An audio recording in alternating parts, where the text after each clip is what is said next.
Welcome, friend. Welcome to the dimmed light, a sanctuary built for the twilight hours, where history unfurls slowly, like ancient parchment in the soft, fading light of a candle. Take a moment now. Just breathe. The hurried clamor of the world outside has faded into a distant, insignificant hum. Can you feel it? The quiet rhythm of the evening settling around you. I wonder where you are right now. Are you nestled beneath a heavy blanket, the moon casting long shadows across your room? Perhaps you're watching from a quiet corner of the globe where the sun has long since set and the stars are beginning their slow, silent vigil. Whatever the hour, wherever you may be, we are here together now. I would genuinely love to know the time and place you've chosen for this journey. A small anchor in the present moment. If you feel inclined, sharing it in the comments below would bring a small, quiet joy to this solitary task. But for now, let's leave the burdens of the day at the threshold, or let the worries of yesterday and the plans for tomorrow drift away like smoke on a calm wind. This space is only for the present, only for the faint, resonant echo of forgotten centuries. Allow your consciousness to soften. Let your body relax completely against the support beneath you. Heavy and perfectly still. We are traveling now to a time shrouded in an incomprehensible darkness, a chilling, inescapable shadow that swept across continents and changed the face of the world. Have you ever considered the true texture of societal dread, the kind that has no visible face, only an insidious, constant presence? What must it feel like when the very air you breathe seems to carry an invisible doom? A silent, merciless sentence. How do communities collapse under the weight of an enemy they cannot fight? An enemy that claims neighbor, friend, and king alike. We will trace the first whiskers of this great terror, the Black Death.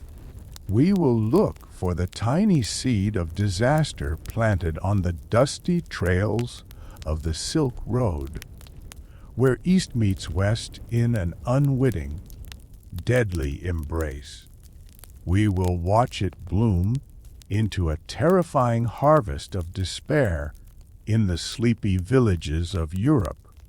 Close your eyes, settle deep, and let the story begin.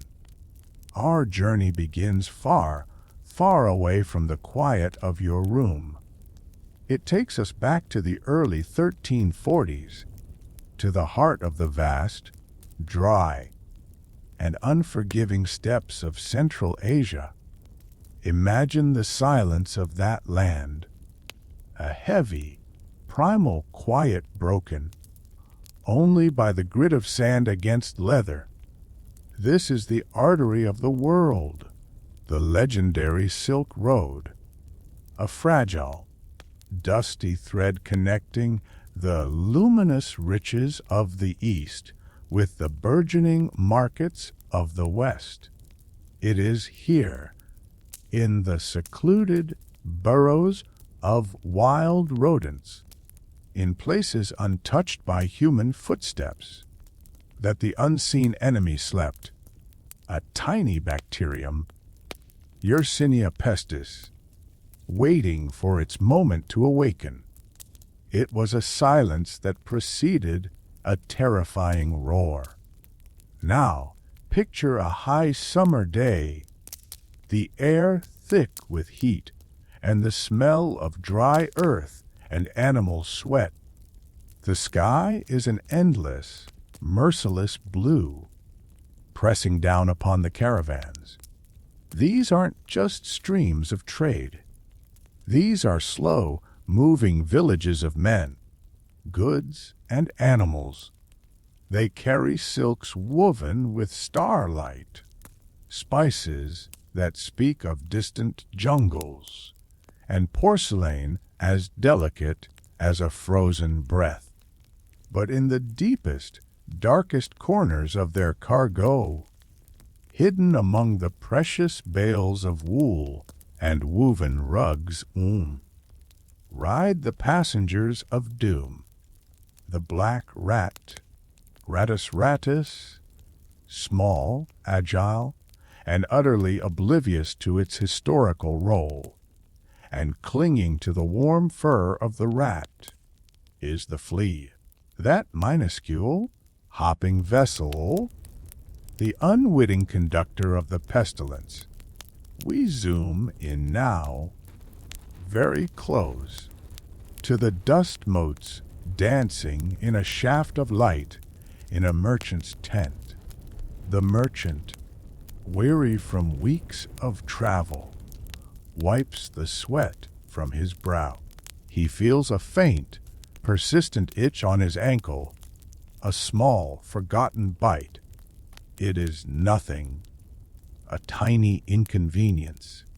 Yet, that moment, that slight brush with the unseen, that is the exact moment the clock of global catastrophe begins to tick.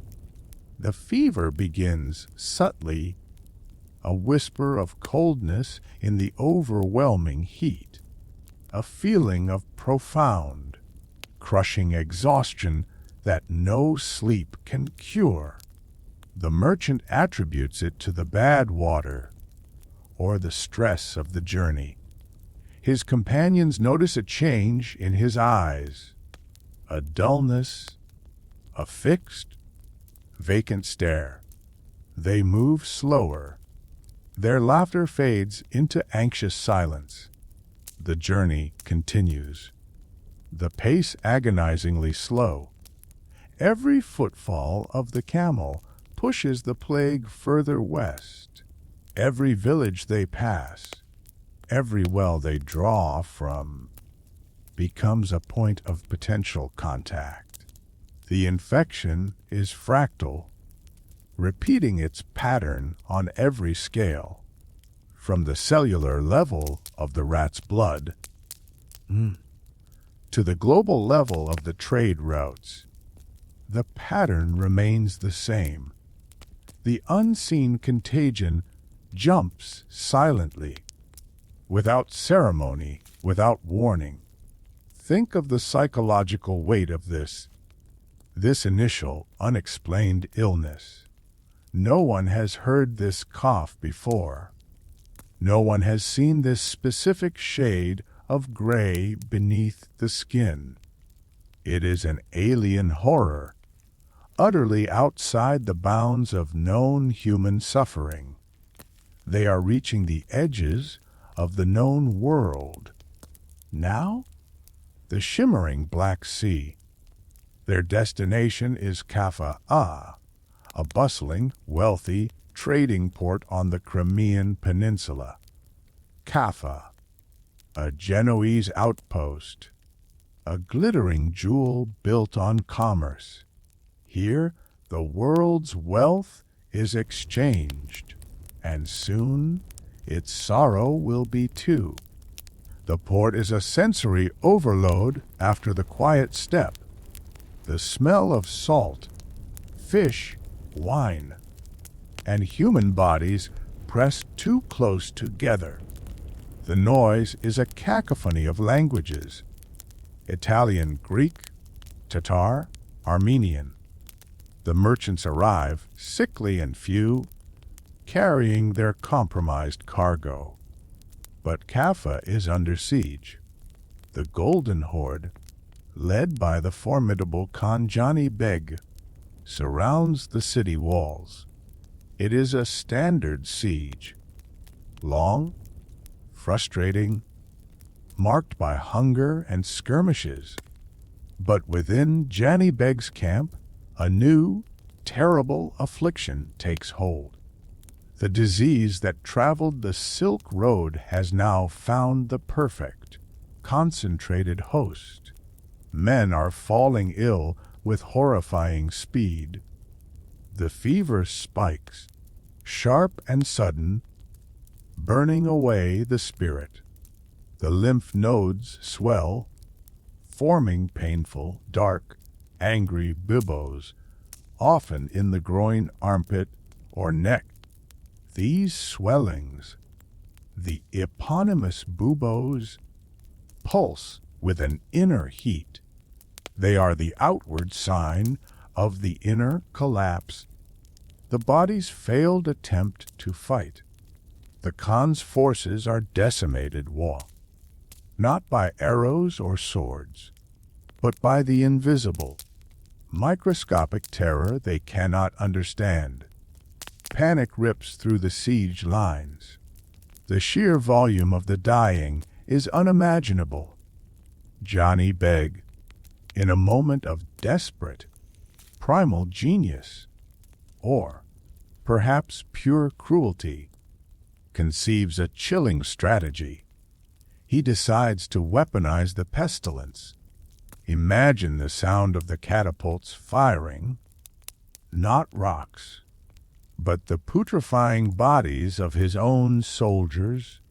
The corpses soar over the high stone walls of Kaffa, landing with sickening thuds inside the crowded city. The defenders watch in horror, a macabre reign of death. This is one of the first recorded instances of biological warfare, terrifying in its simplicity. The Genoese within the walls are exposed to the immediate, toxic presence of the plague. The scent of decay, already thick in the besieged city, becomes unbearable. The sight of the bloated, blackening bodies, a source of immediate, profound terror. The Black Death has found its perfect entry point into Europe's network. The fractal pattern repeats again, magnified by fear. The inhabitants of Kaffa, trapped and now infected, make a fateful decision. They abandon the city. They board their magnificent trading vessels, the galleys and carracks.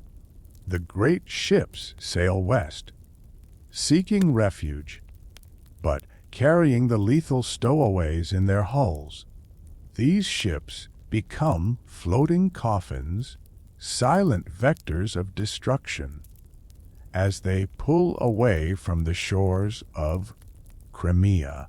The men at the sails are already feverish. The rats are still nestled in the ropes and cargo, happy in their dark environment. The journey across the Black Sea and into the Mediterranean is slow and agonizing.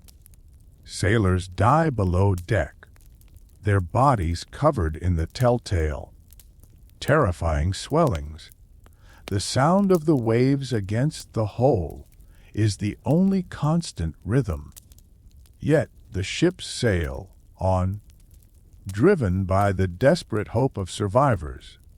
They are aiming for the great trading hubs of the Mediterranean, Constantinople, Venice, Genoa, Messina. They are sailing directly toward the unsuspecting heart of Europe, the European world, vibrant and thriving in the 14th century, knew nothing of the darkness approaching. Their cities were crowded, their streets narrow. Perfect conditions for a plague spread by close contact. Their medical knowledge was based on humors and astrology. utterly useless against a bacterial invasion. The intellectual world was unprepared for such a systemic assault. They had no concept of quarantine, no idea of contagion in the modern sense. They believed the sickness came from bad air, a miasma, or from divine wrath. The invisible enemy was already inside the gate, before the ships even docked. The air around the arriving vessels seemed different, colder, heavier. It carried a taint that was difficult to name, a sour, metallic smell. The ships began arriving in the late summer of 1347. The first major port to receive the deadly gift was Messina, in Sicily. The sight was shocking. Men dying on the decks, some already lifeless. The local officials, seeing the horror, tried to turn the ships away. But it was already too late. The infected sailors had already touched the shore. The rats had already scurried down the mooring lines. The Black Death had found its first foothold in Europe. The panic that seized Messina was instantaneous and absolute. The citizens fled, desperately trying to outrun the swift, cold hand of fate. But wherever they ran, the disease ran faster. They carried the infection inland, following the ancient roads and river paths. The tiny seed of doom planted on the Silk Road was now germinating, a terrible European harvest. Can you hear the sounds of that first arrival? The desperate cries of the sick, the clatter of the fleeing carts, the awful, sudden silence where life used to be. The air is no longer just hot. It is charged with dread. It is the profound sense of unexplained fear, a shadow over the soul. The inexplicable speed of death defies all natural law they know. A man healthy in the morning could be cold by sundown. The fear itself becomes infectious, paralyzing the will to survive. Sleep now, and let this image settle. The first whisper of doom has arrived at the gates of the West. We pause here, on the shores of Messina. The arrival in Messina was not an isolated event, It was the bursting of a terrible dam. The few surviving sailors and the terrified citizens who fled instantly scattered the contagion. They boarded smaller boats. They hired fast horses. They walked the ancient Roman roads. Each step was a journey of desperate hope and an unwitting delivery of death. The disease followed the great maritime routes with chilling speed. Messina to Naples, a frantic relay race of infection. Then the bustling trade centers of Pisa and Genoa, the mercantile heart of Italy. The virus moved inland along the rivers and mountain passes, unstoppable, silent. It crept into the crowded alleyways of Florence, the jewel of the Renaissance, where life was vibrant, where art and commerce were everything. The people of these great cities, so accustomed to the predictable rhythms of life and death, were utterly bewildered. The speed of this new affliction defied everything they knew. A robust man could share a morning meal and be senseless by vespers. A young woman could walk to market and be carried home in a fever by noon. This terrifying immediacy was the source of the deepest horror. The learned physicians of the era, clad in their heavy gowns and armed with centuries of academic knowledge, stepped forward. They were the intellectual elite, the guardians of life and health, but they were facing an enemy from another dimension entirely.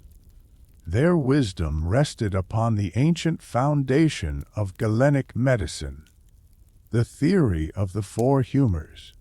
They spoke gravely of black bile, yellow bile, phlegm, and blood, and how these vital fluids were now violently thrown out of their divine balance. The pestilence, they decreed, was caused by a miasma, a noxious, poisonous vapor rising from swamps or decaying matter. Or perhaps, worse yet, it was the result of a terrifying celestial event. A malignant conjunction of Mars, Jupiter, and Saturn in the sign of Aquarius. An astronomical catastrophe. The stars themselves had turned against humanity. Their treatments were rooted in this ignorance and were devastatingly useless. They prescribed elaborate, costly bleeding, hoping to drain the poisoned blood. They administered violent purgatives to expel the imaginary, corrupted humors. They filled small, delicate pouches with aromatic herbs, urging the sick to breathe the good air, to ward off the bad air. They applied poultices made of dried toad or human excrement to the painful swellings, believing that poison must draw out poison. Imagine the scene in a sick room. The doctor, confident yet utterly baffled, applying a useless remedy. His confusion was palpable, his authority crumbling before the undeniable reality of death. He saw symptoms that broke all the rules of his carefully categorized world. Let us focus now, with a chilling, unsettling closeness, on the body of the afflicted. The first, most crushing symptom was the fever, a terrifying internal fire that rapidly consumed the patient's strength. It was accompanied by a paralyzing pain in the limbs, a deep ache that felt like the very bones were shattering. Then came the signature of the plague, the buboes. These painful, dark swellings appeared suddenly, usually in the lymph nodes, the groin, the armpit, or the neck. They grew with alarming speed, from the size of a pigeon's egg to that of an apple. They were hot, tense, and blackish blue beneath the skin, a horrifying external manifestation of the inner battle. They seemed to pulse with an unholy heat, a dark, angry heartbeat separate from the patient's failing pulse. These swellings were the disease's terrible flag, proclaiming its presence to the world. Following this, often within hours, came the black spots, the ominous petechiae, small, mottled patches of purple and black appeared across the skin, like scattered drops of ink. These were the gods' tokens, the certain, visible proof of death's imminent claim. They signaled internal hemorrhaging, the collapse of the body's most basic structures. The breath of the patient grew fetid, heavy and sweet, sickening to anyone nearby.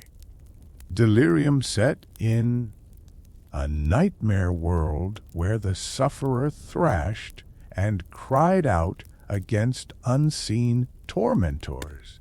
The transition from a slight chill to utter physical ruin was so swift, so brutal, it defied human scale. No other disease had ever moved with such merciless speed. This incomprehensible rapidity shattered the public mind. The psychological horror became as contagious as the bacterium itself. It was the terror of the inexplicable, the knowledge that death held no meaning, no reason. It was the profound, isolating fear of waking up well and knowing you might be cold before the sun set. The slow, steady toll of the church bells began to ring continuously, a mournful, inescapable soundtrack to daily life. But soon, the bells stopped, because no one was left to ring them, or because no one had the courage to approach the tower. The bonds of society snapped like dry reeds. A wife would flee her feverish husband. A mother would abandon her sick child. A brother would refuse to touch his dying sister. Pure, desperate selfishness became the only law. Every cough heard in the street, every touch, every shared moment became a gamble with oblivion. People began to see the plague in every shadow, in every fleeting scent on the breeze. They looked into the faces of their neighbors, searching for the telltale, dullness in the eyes, the slightest hint of the dark swelling. Trust dissolved into paralyzing suspicion. The weight of this fear, this constant, unavoidable dread, pressed down on their very souls. They prayed for a miracle, but the only answer was the silence of the abandoned streets. We leave the doctors and their burning, useless candles now. Rest in the quiet knowledge that the panic has just begun. The great shadow is only now starting to spread its terrifying wings over the Western world. Pause here and let the image of that dark spot, the god's token, fade slowly from your mind. The infection, having gorged itself on the vibrant life of Italian port cities, found new energy for its continental march. It did not pause at mountain ranges or respect national borders. The great shadow moved north and west, following the ancient pathways of commerce and pilgrimage. Across the high, snow-dusted peaks of the Alps, the plague walked on the heels of fleeing merchants and pilgrims. It slipped through the mountain, passes like cold mist, seeking the rich, populated valleys beyond. To the west, the crowded ports of Marseille and Barcelona received the contagion with predictable, terrifying swiftness. France and the Iberian Peninsula became the next great feast. The density of medieval life offered no refuge.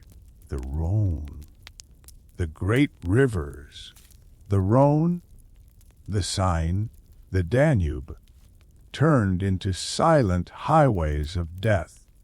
Boats carried infected goods and contaminated water upstream, depositing doom at every quay and harbor. The intricate spiderweb of roads, built for trade and communication, now functioned as an accelerated delivery system for pestilence. Imagine the weary, desperate travelers lying down to rest in a roadside tavern. They bring the plague in the very dust clinging to their boots, or in the frantic fleas burrowed in their clothing. This fractal transfer, tiny, repetitive acts of contamination, built into a colossal engine of mortality. The cities screamed first, their concentrated populations offering an immediate bonfire for the disease. But our focus narrows now, away from the sprawling, documented chaos of the capitals. We zoom in to the small, secluded villages, the hidden hamlets nestled deep in the forests or high on the wind-swept plains. Consider Auberive, a cluster of 20 stone houses, far from the main road, its life governed by the cycle of the seasons. For weeks, they heard only distant, vague rumors, tales of sickness in the far-off cities.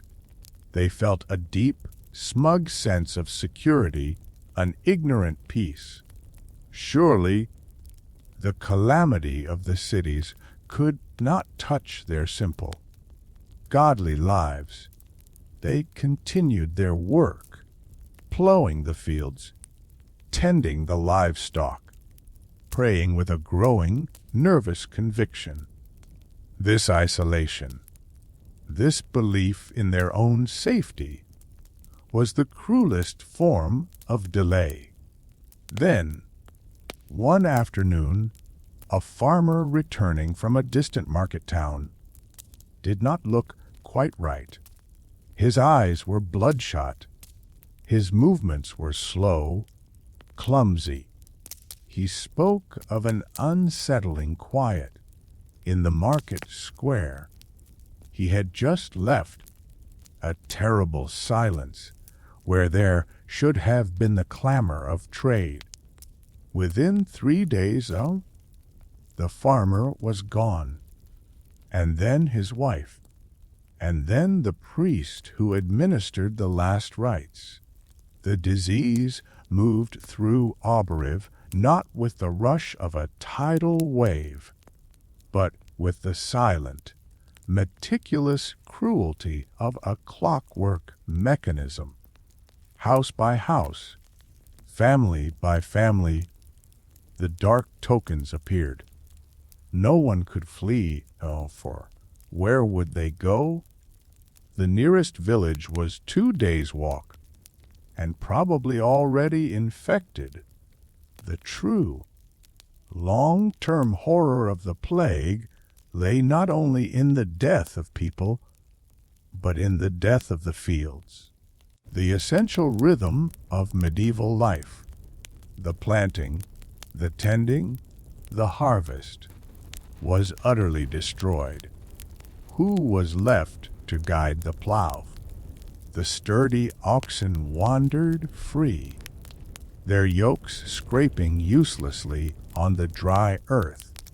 The wheat, heavy and ready for the sickle, bowed its head and fell back to the soil, a useless, rotting harvest. The air, which should have been filled with the scent of mown hay and rich soil, carried only the stench of neglect and decay.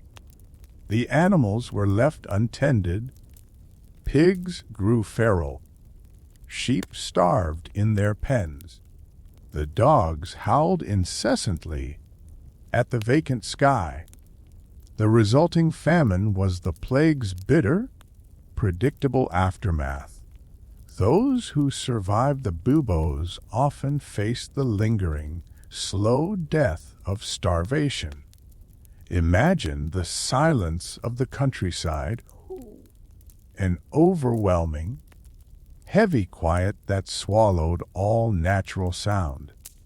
No singing of workers, no hammer of the blacksmith, just the wind sighing through the overgrown, untended crops. The implements of civilization, the plowshares, the axes, the weaving looms, were left where their owners dropped them, monuments to a suddenly abandoned life. This stillness was the deepest sign of the collapse. The land itself seemed to grieve, its fruitful cycle brutally interrupted. The survivors began to walk through a world that was suddenly alien, unnaturally vast and empty. Their perception of reality was fundamentally altered. They had been taught that God ordered the world. But where was the order in this chaos? This was not just death. It was annihilation of meaning. The psychological scar left by the plague was deeper than any physical symptom. They carried the memory of abandonment, the guilt of survival, the profound sense of having watched the world break.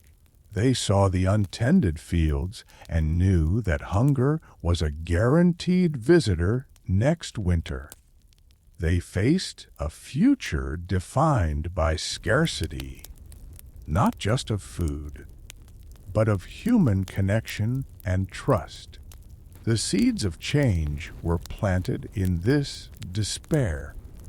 A new, terrifying world was being born out of the emptiness.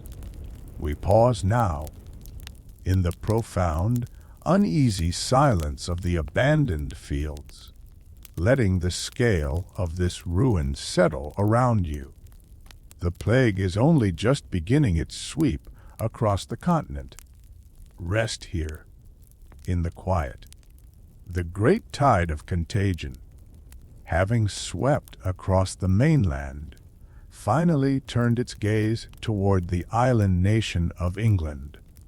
The water, the seemingly safe barrier of the English Channel, proved to be no obstacle at all. The sea, that vast, breathing entity, became merely another, wider road for the unstoppable pestilence. It was the summer of 1348 when the plague first landed. The quiet, sunny shores of Melcombe Regis in Dorset became the point of tragic entry. A merchant ship, arriving from Bordeaux, perhaps, carrying a cargo of Gascon wine and inevitable, invisible death. The initial cases were subtle, easy to mistake for the common fevers of the summer heat. But the pattern was relentless. The sickness took hold. Then the black buboes appeared. Then the terrifying speed of collapse. The disease quickly found its way to Bristol, a major trading hub, and from there, the roads led inexorably toward the heart of the kingdom. The final destination, the central nervous system of England, was the great city of London. Imagine London in the 14th century, a dense, crowded labyrinth of timber and thatch. Its streets were narrow, dark channels of mud and refuse, where human life was packed together with breathtaking intensity. The air was thick with the smell of coal smoke, brewing ale, fish, guts, and the constant, heavy odor of human waste. The Thames River, the magnificent artery of the city, flowed not just with water, but with raw sewage and industrial runoff. It was, for the plague, the perfect, unmissable target. The rats and the fleas thrived in the filth of the overcrowded tenements and the busy, unsanitary docks. When the Black Death arrived in the autumn of 1348, it did not creep. It exploded. The death toll was unimaginable, a swift, terrifying clearing of the human landscape. The sheer volume of the dead quickly overwhelmed all means of burial. Gravediggers, if they could even be found, worked around the clock, their faces wrapped in cloth soaked in vinegar. No, the sound of death became the dominant sensory experience of the city. The rhythmic, hollow clang of the death cart wheeling over the cobblestones. The chilling, monotonous cry of, "Bring out your dead," a sound that promised no comfort, only collection. The churchyards swelled beyond capacity. Hastily dug plague pits were opened outside the city walls. These pits, vast, dark trenches into which hundreds of bodies were tumbled daily, became the final, undignified resting place. This mass death, this loss of individual ceremony, stripped away the final veneer of order. The psychological foundation of the populace began to dissolve entirely.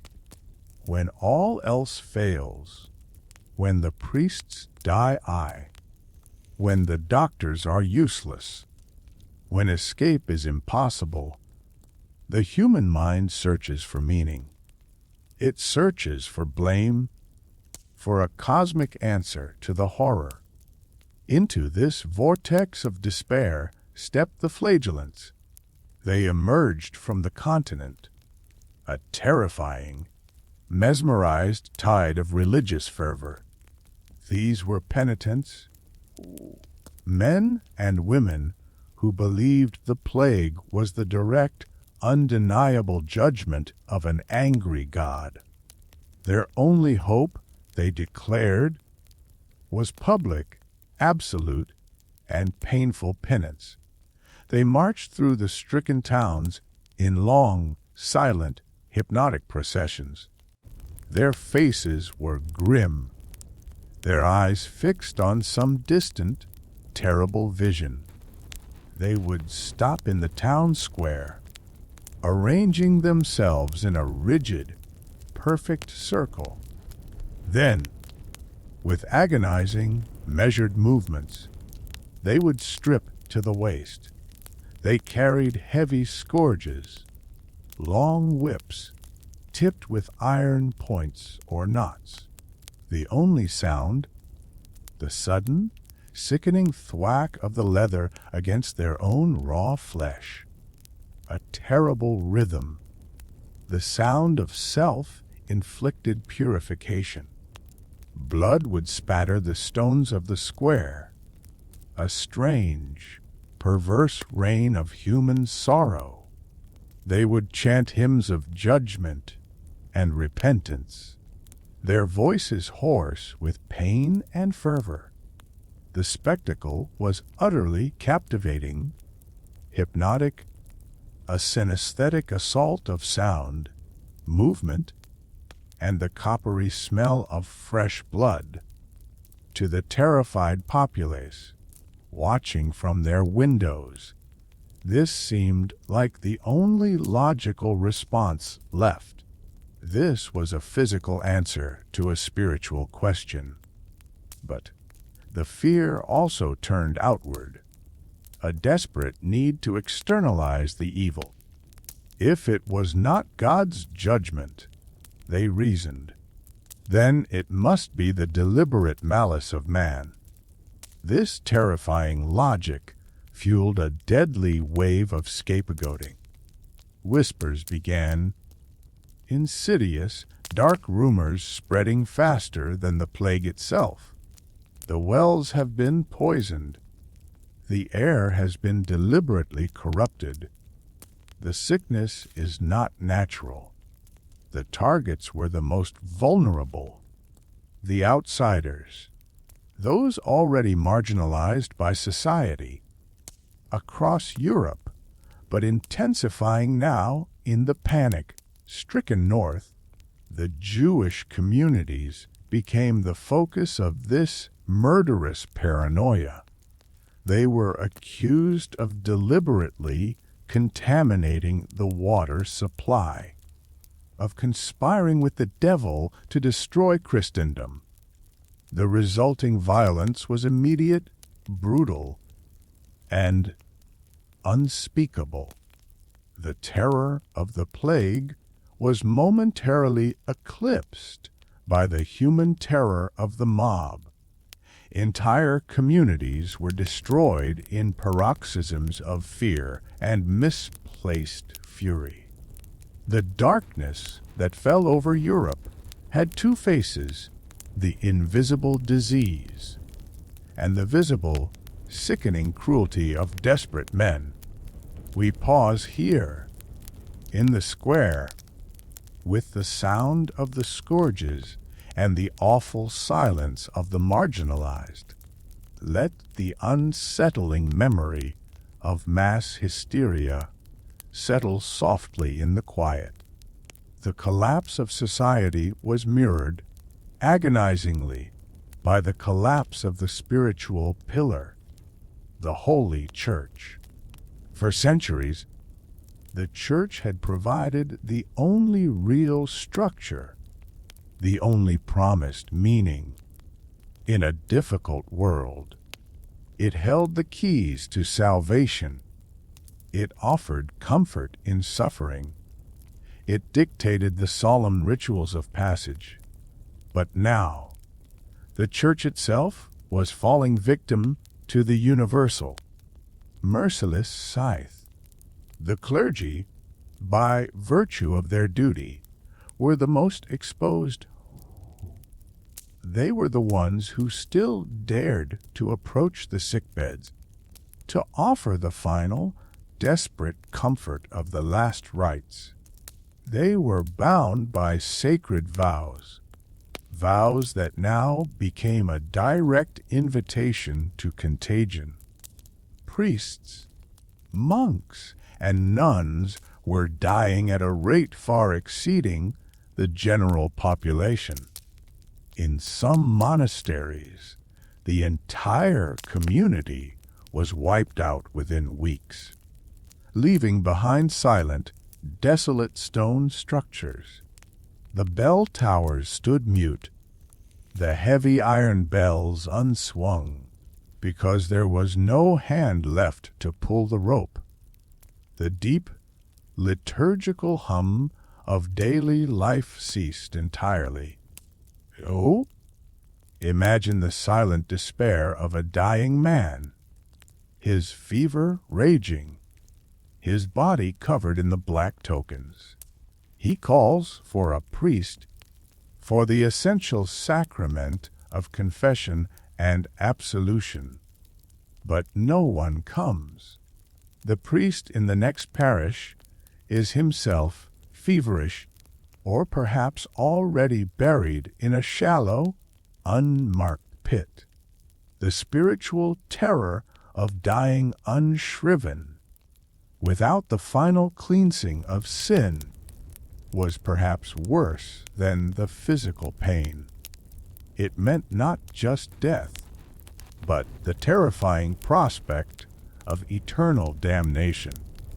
The gates of heaven seemed suddenly, impossibly closed. The altar became empty, the chalice untouched, the holy water font dry and dusty. This absence, This silence of God's supposed representatives bred a profound, agonizing crisis of faith. If the holy men themselves were falling, what hope remained for the common soul? The great intellectual frameworks that had defined life for a millennium were utterly useless. The doctors could not heal the body, and the priests could not save the soul. This vacuum of authority led to a terrifying bifurcation in human behavior, two extreme, radical paths taken by the survivors. One path was paved with skeletal contemplation, the intense, crippling fear known as memento mori. Those who followed this path became morbidly obsessed with the physical reality of death. They lived in a constant, paralyzing state of vigilance. They saw the plague pit and knew their body was destined for that mass grave. They carried small reminders of mortality, a polished skull, a dried flower, a tiny relic of death. Their clothing was often simple, coarse, rejecting any earthly vanity or comfort. They saw every feast, every song, every act of love as a dangerous, foolish distraction from the inevitable reckoning.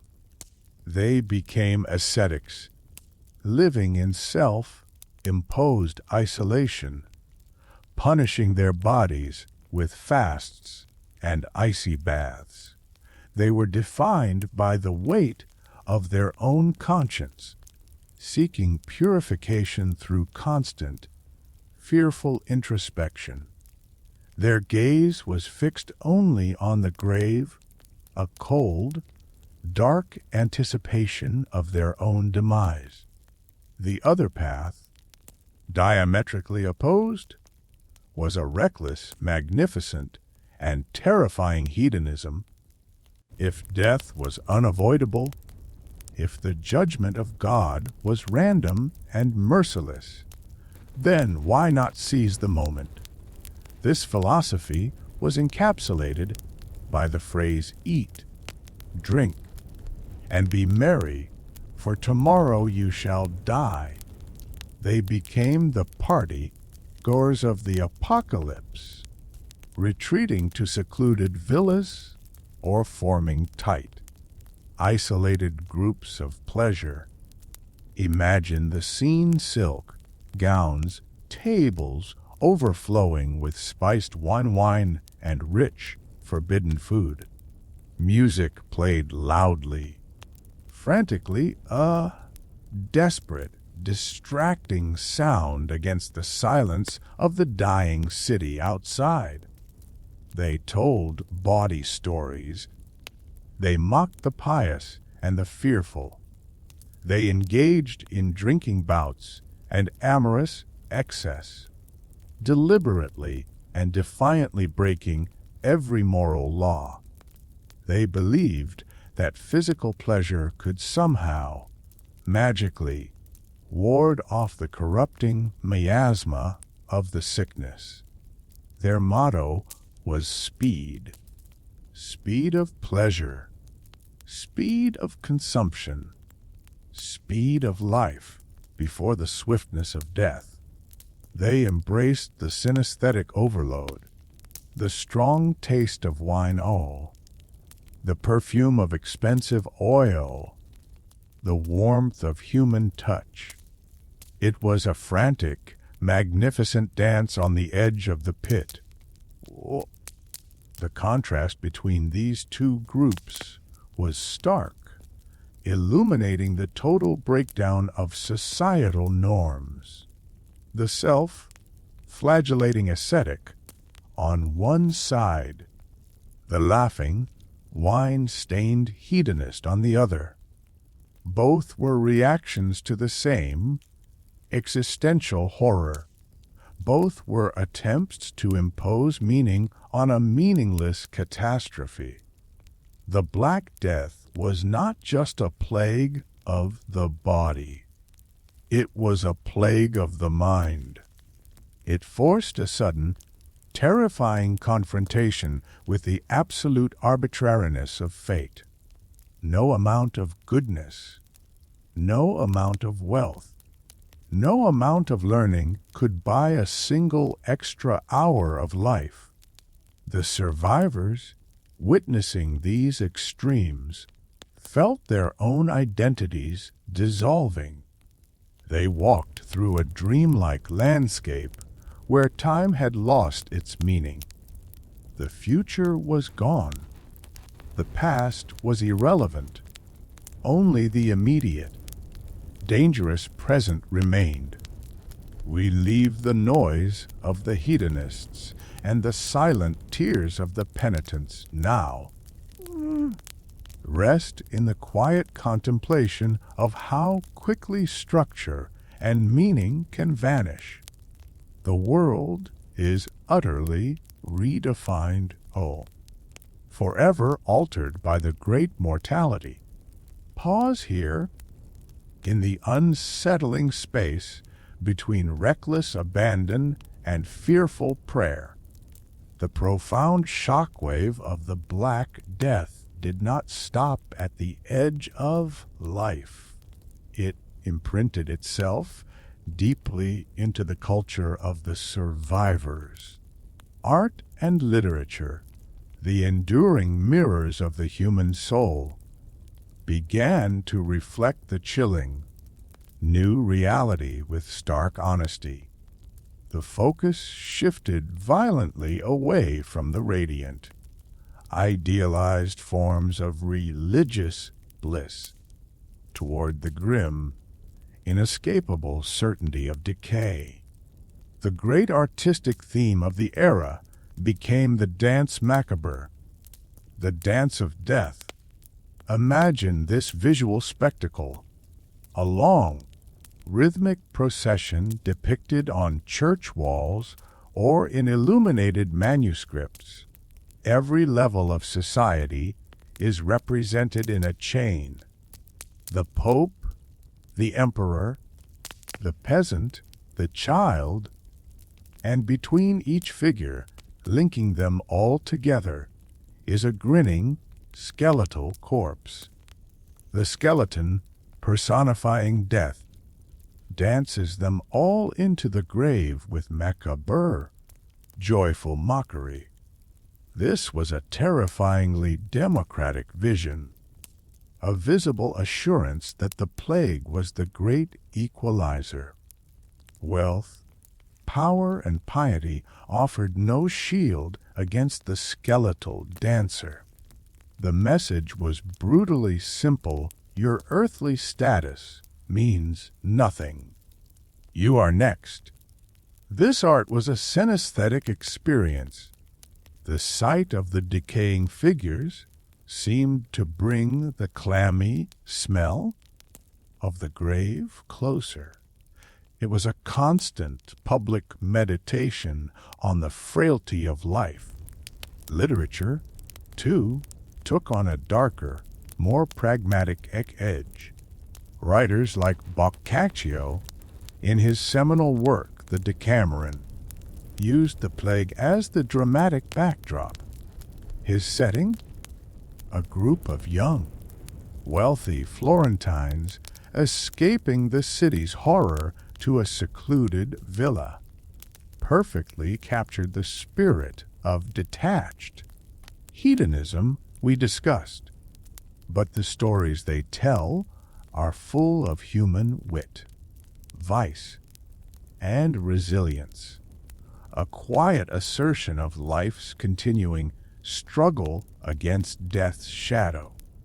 The plague forced literature to become more human, more focused on the immediate, emotional drama of existence. The fear of hell gave way, slightly, to the observable horror of the death pit. Yet, The most profound and destabilizing changes were not spiritual or artistic. They were purely economic. The Black Death was a demographic catastrophe that fundamentally rearranged the scales of power. Europe lost, in a brutally short period, perhaps 30 to 50% of its entire population.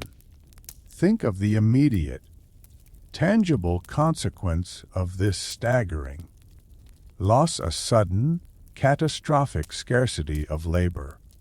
For the first time in centuries, the surviving peasant, the serf, the humble artisan, found themselves in a position of power. They were suddenly valuable. Before the plague, they were bound to the land, their lives dictated by the feudal lords and their meager wages fixed by custom. Now, the land lay fallow. The workshops were silent, and the lords were desperate.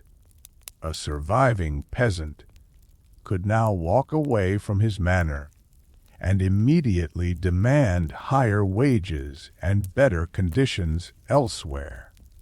If one lord refused his demands, another, equally desperate, would quickly agree. The price of labor, the value of a living human hand, skyrocketed. This shift was revolutionary, unprecedented. It was a great, chaotic transfer of power from the inherited nobility to the common survivor. The lords, seeing their wealth and status threatened, fought back desperately. They passed repressive legislation like the Statute of Labourers in England. This act attempted to legally freeze wages at pre-plague levels, to chain the free laborer back to his position. The irony was bitter. Those who survived the biological terror were now fighting a political and economic battle against the powerful. But the economic forces were too vast, too fundamental to be controlled by simple law. The surviving population tasted freedom and found it intoxicating. They demanded better food, better clothing, and better housing than their parents had ever known. The standard of living, paradoxically, began to rise for the working class survivors. They began to leave the rural manors in droves, migrating to the now emptier, yet more opportunity-rich towns and cities. This mass movement accelerated the end of the strict feudal system. The fixed hierarchy of the medieval world began to crack and splinter under the pressure of demographic reality. The old ways of control, the unquestioned authority of the manor, and the fixed expectation of servitude were slowly dissolving. The Black Death had been a force of ultimate destruction, but its lingering effect was also a strange, violent liberation. A new kind of individual, one with choice and agency, was slowly and painfully emerging from the mass graves. We pause here.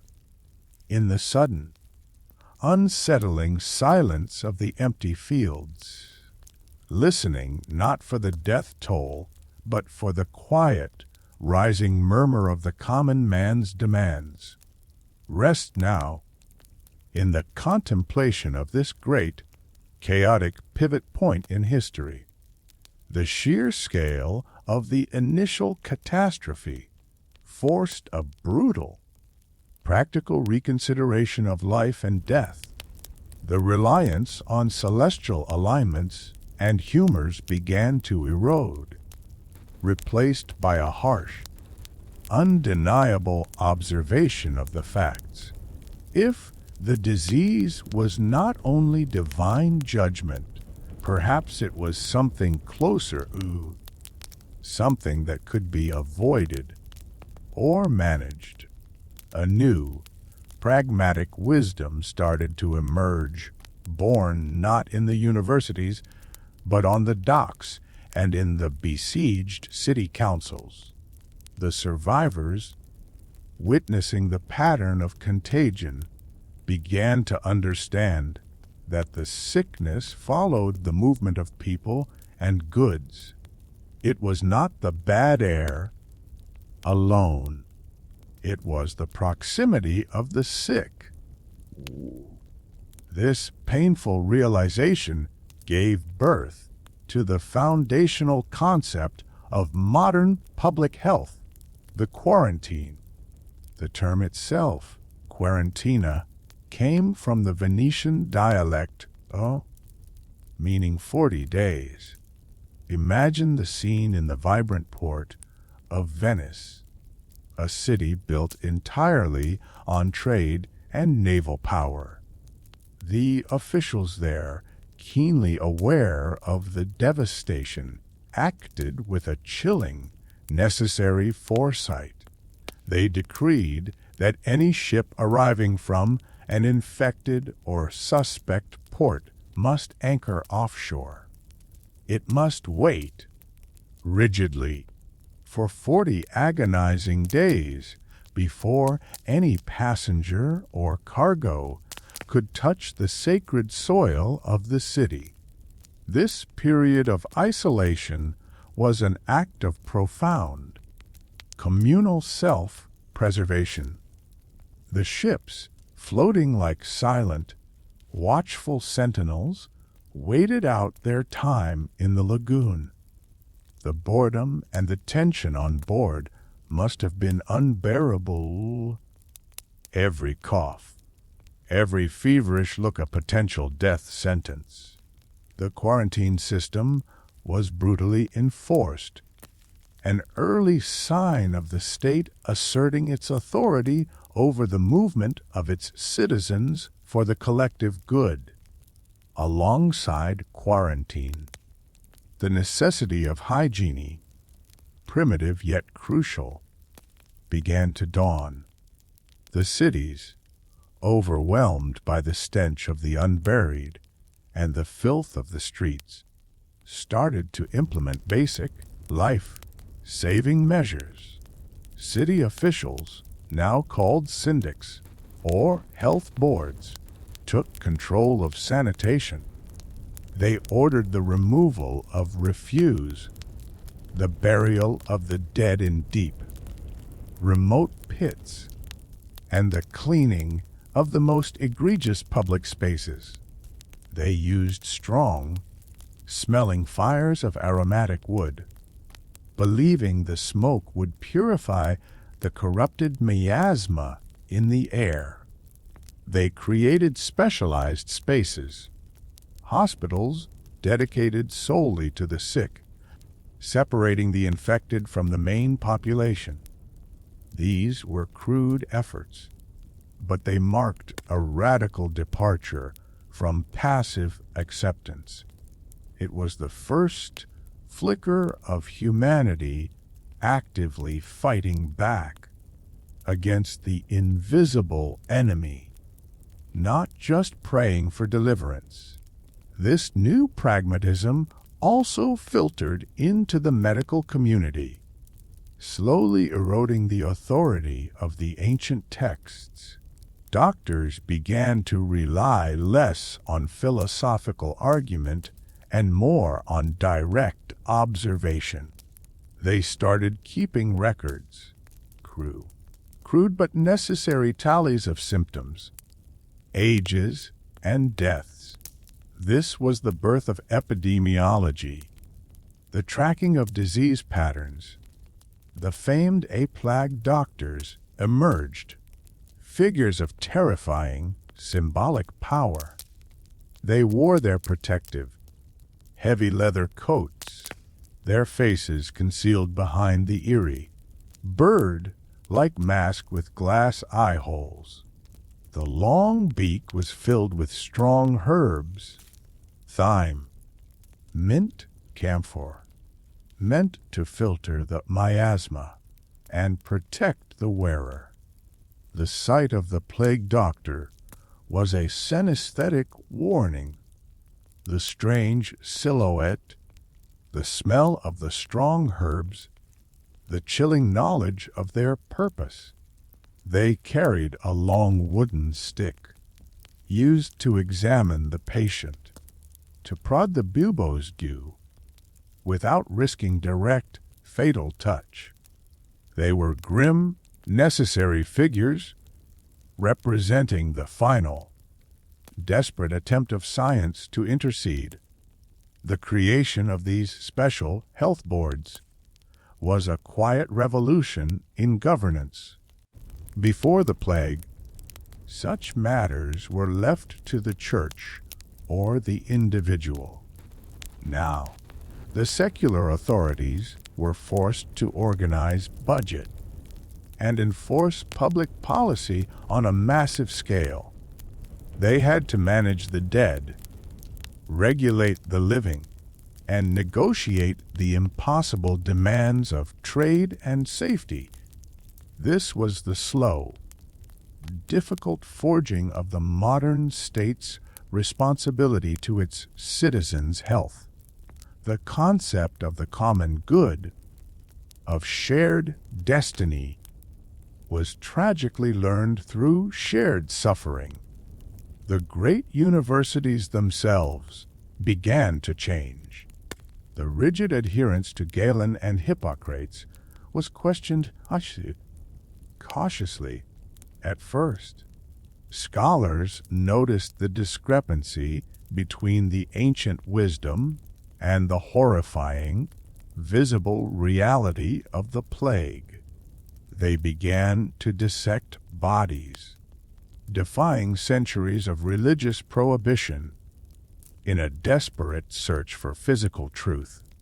The sight of the diseased organs, the corrupted blood, the swollen buboes offered painful, undeniable lessons. Anatomy and factual observation started to replace abstract theory. The Black Death, in its merciless way, had cleared the intellectual ground for the seeds of the Renaissance and the scientific revolution. The medieval mind, defined by faith and static knowledge, was being slowly but decisively challenged. It was a transformation driven by pure survival instinct. We leave the cold, hard logic of the quarantines now, and the strange, silent figure of the plague doctor. Rest in the thought of this crucial shift from fatalism to fierce, organized resistance. The world will never again face disease with the same blind acceptance. Pause here, letting the sterile, clean scent of the burning herbs settle around you. The terrifying year of 1347-1351, known as the Great Mortality, eventually passed its peak. The relentless wave of death finally subsided. The immediate horror receded like a monstrous tide. But the plague did not truly leave Europe. It simply shifted its mode of attack. It burrowed deep into the ecosystems of the continent, becoming endemic, a chilling, permanent feature of life. It settled into the rat populations of the major urban centers, waiting for the right conditions to surge again. For the next 3 centuries, the Black Death would return, an unwelcome, inevitable visitor. It became known as the Lesser Pestilence, or simply the Return. The intervals between these attacks were agonizingly unpredictable. 10 years, 15 years, sometimes 20. But everyone knew the silence was only temporary. They lived under the persistent, heavy shadow of the expected return. Imagine the profound psychological burden of this existence, this deep, sustained trauma. The survivors of the first wave were marked forever, their worldview utterly corrupted by arbitrary death. They became the first plague generation. They taught their children a terrifying, silent wisdom. Trust nothing. Expect the worst. Death is swift and unjust. Every generation thereafter inherited this chilling expectation. Every unusual cough heard in the spring brought a flood of cold, paralyzing dread. Every rumor of sickness in a distant town was met with immediate, fearful action.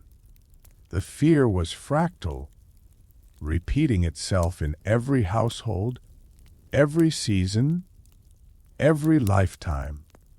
It settled into the very bones of the culture. The cities, in their desperate need to survive, began to change their physical form.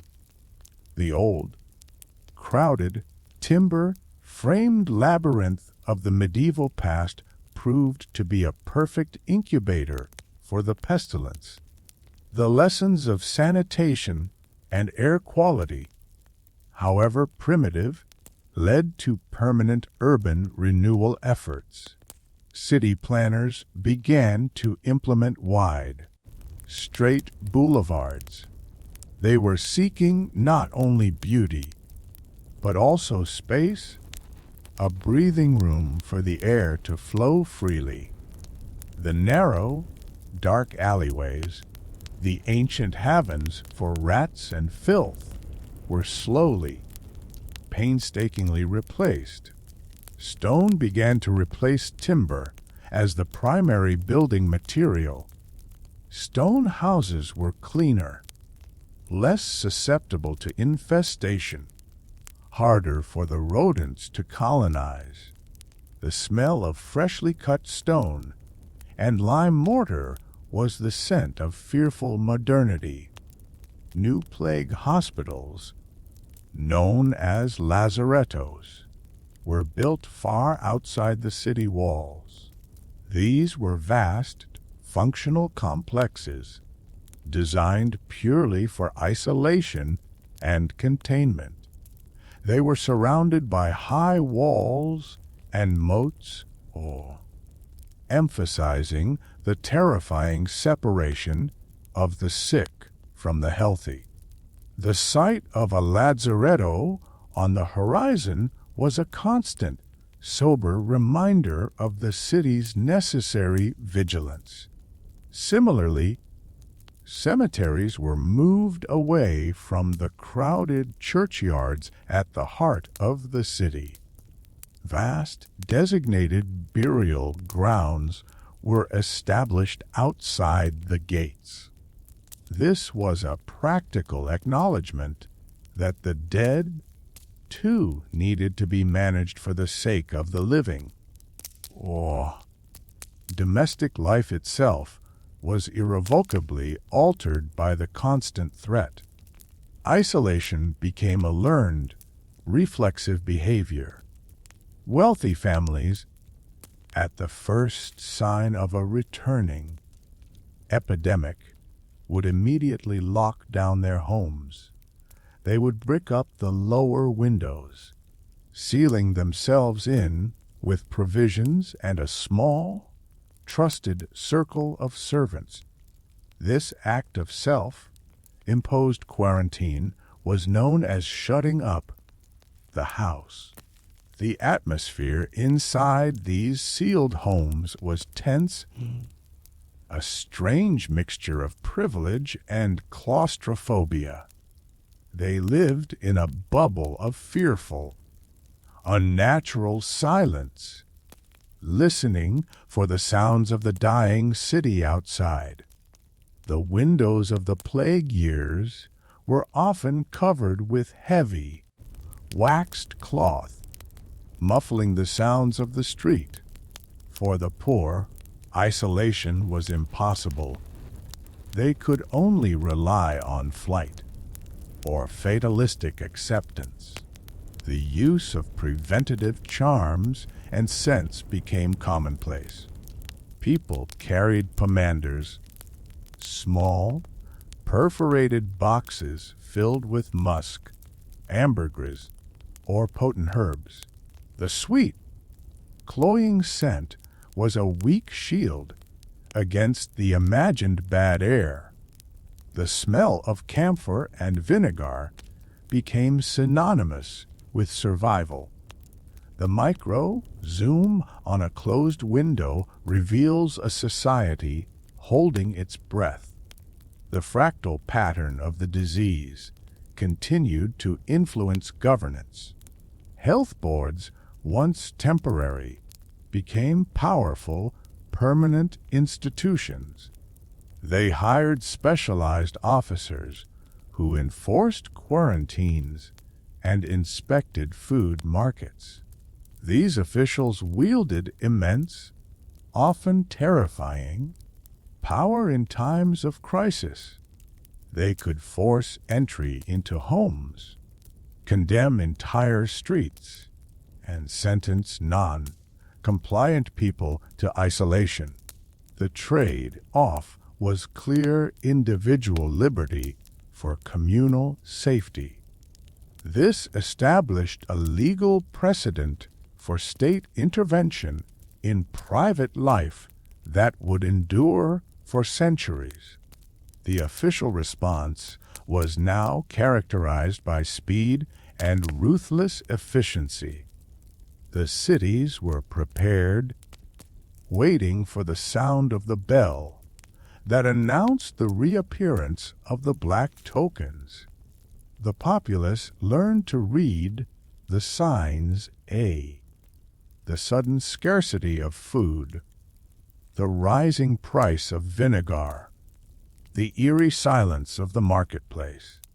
They did not need an official declaration to know the plague had returned. Their bodies and minds registered the subtle shift in the urban atmosphere. The fear of the first wave, the sheer shock, was replaced by a cold, chronic anxiety. It was the difference between a sudden punch and a relentless, grinding pressure. The memory of the Great Mortality was passed down through generations. Grandparents would tell hushed stories of the death pits, of the abandonment, of the terrible lonely fear. These stories were not entertainment. They were grim, necessary lessons in survival. The sense of impermanence became baked into the European psyche. Why build monuments when they might fall to dust in the next pestilence? Why form deep attachments when they might be severed by an invisible microbe? The long-term demographic effects were equally enduring. The population of Europe took over 2 centuries to return to pre-1347 levels. This meant centuries of sustained labor scarcity. The survivors continued to enjoy greater economic leverage, a higher standard of living than their ancestors. This constant demand for labor fueled innovation and social mobility. It was a chilling example of creative destruction on a massive global scale. The fear also spurred technological advancement in specific fields. Better clocks were developed to track the hours of quarantine precisely. More effective pumps were needed to bring clean water to the new, wider streets. Architecture became a science of defense, not just of dwelling. The experience of the plague was a harsh accelerator of change. It smashed the medieval world and thrust the survivors into a modernity defined by pragmatism and risk assessment. The weight of the recurrent threat reshaped every aspect of life. Even the most cheerful celebration carried an underlying tremor of anxiety. Every kiss goodbye might be the last. Every city gate closed against the sick was a reminder of fragility. The plague became a kind of dark cultural rhythm, a periodic test of the civilization's will to endure. The silence between the outbreaks was never truly restful. It was the heavy, pregnant silence before the storm. We shift our perspective now to a small, isolated moment within that endemic period. Imagine a family in London, 1665, centuries after the first wave. They are sitting by a small, flickering fire. The father is nervous, constantly listening to the street outside. He catches the scent of sulfur and pitch, the sign that a neighboring house has been marked. His wife is mixing strong herbs in a mortar, her movements slow and meticulous. Their small child sleeps peacefully, unaware of the pervasive dread. The father looks at the child and sees only a hostage to fate.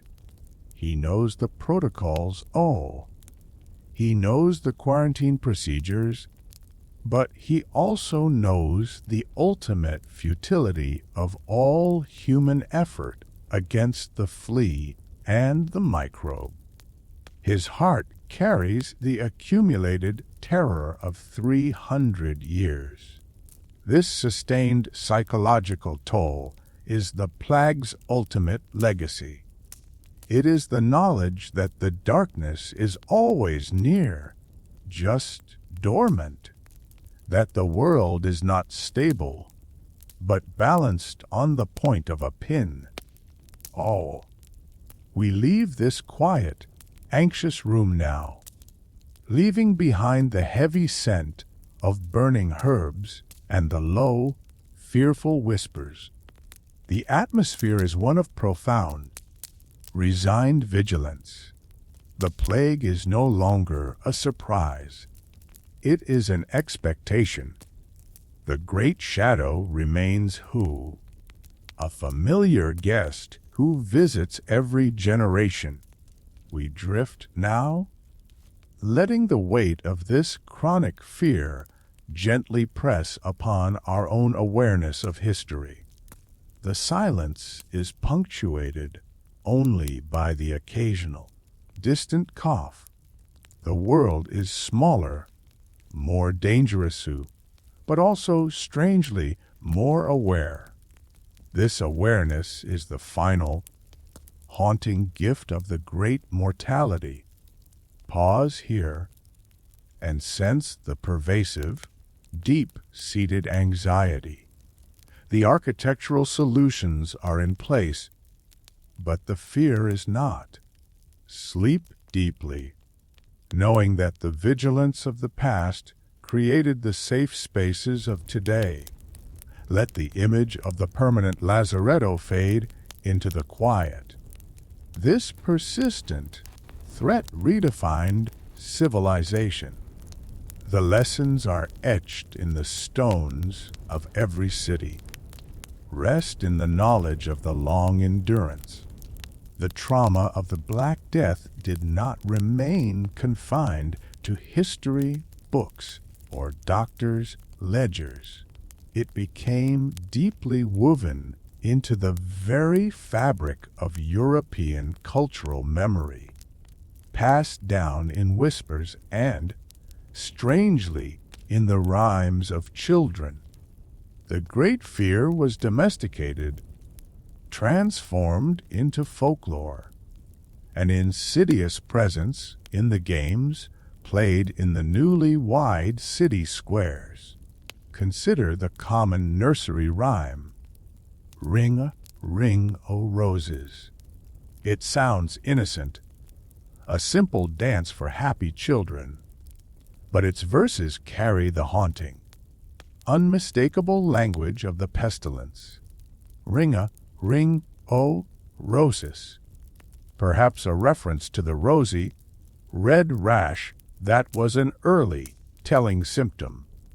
A pocket full of posies, the flowers and herbs carried in pockets or pomanders, meant to ward off the deadly miasma. The synesthetic contrast is chilling. The bright, sweet scent of the flowers against the expected stench of death.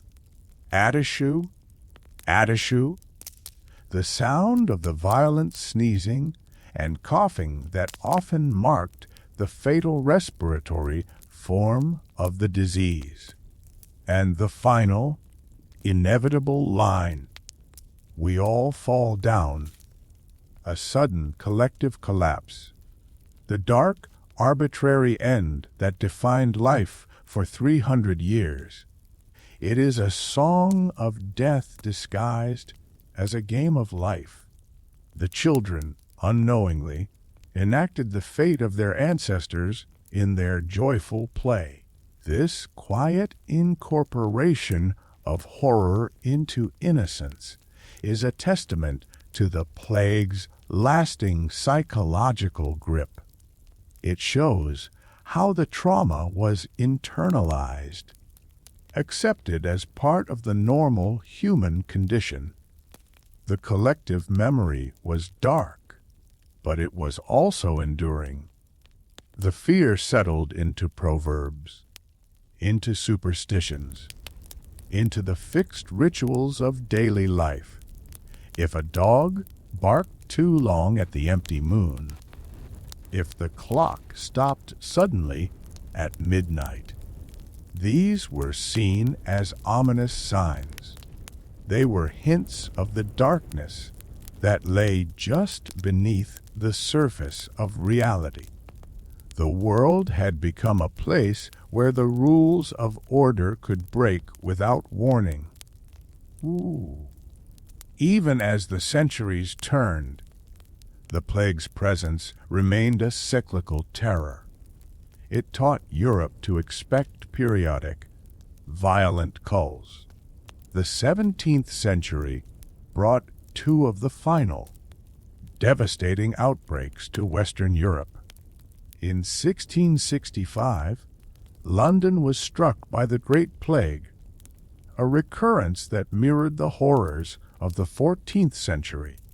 The city, despite its wider streets and stone buildings, was still a breeding ground for rats and fleas. The population fled in panic. The streets emptied. The grass grew tall in the thoroughfares. The doors of infected houses were marked with a bold scarlet cross and the chilling words, "Lord, have mercy upon us." This visual symbol of doom became the focus of intense, paralyzing dread. The only human figures remaining were the dying, and the few brave souls who stayed to minister to them. Daniel Defoe, though writing later, captured the desperate, methodical horror of that year. The sound of the bell, the cries of the watchmen, the quiet efficiency of the death carts.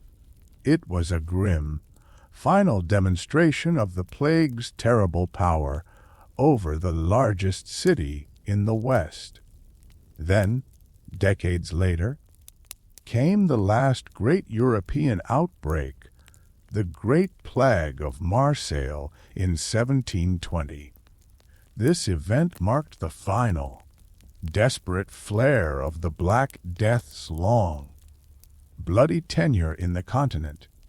It was brought by the ship Grand Saint Antoine, which, despite strict quarantine orders, managed to unload contaminated silk and cotton. The city's health officials, complacent after years of calm, made a fatal error of judgment. The plague spread with shocking speed, reminding everyone that the centuries of urban renewal had not eliminated the threat. The scenes were straight out of the 14th century: sudden death, overwhelmed graves, and the collapse of municipal authority. The entire region of Provence was gripped by the terrifying recurrence. The French authorities responded with brutal, effective force. They erected a massive stone wall known as the Plague Wall, Mur de la Peste. This long, desolate structure stretched for miles across the countryside, designed to physically seal off the infected area. It was a desperate, monumental act of separation, a permanent scar on the landscape. The wall was guarded by soldiers, ordered to shoot anyone attempting to cross. This extreme, physical quarantine finally contained the outbreak. The high cost of life was paid, but the spread was stopped. But after 1720, something shifted fundamentally and permanently. The plague's recurring presence in Europe began to wane, not because of a sudden medical breakthrough, but likely due to a combination of factors: the widespread use of stone in city construction, which discouraged rats, better sanitation, however rudimentary, and perhaps a subtle change in the dominant rat species. The black rat, the primary carrier, was slowly being displaced by the larger, less domestic Norway rat, which preferred sewers to human houses. The ecosystem of death was changing. The great shadow did not vanish in a flash. It retreated slowly, quietly, without fanfare. The endemic threat faded into a historical memory, a terrible story to tell children. The fear remained, but the reality lessened. The silence that descended after 1720 was different from all the silences before. It was a silence that carried the faint, hesitant hope of permanence. The vigilance did not stop, but the intense, immediate dread began to dissipate. The terror of the Black Death had finally reached its cultural and biological terminus in the West. We pause here, in the quiet aftermath of the final flare. Rest now, in the knowledge that even the darkest shadows must eventually retreat. The echoes remain in the nursery rhymes, oh, but the pestilence is gone. Let the image of the children's dance settle softly in your mind. The final segments await our return. The silence that finally settled over Europe after the last great outbreaks was not empty. It was heavy with lessons learned at a terrible price.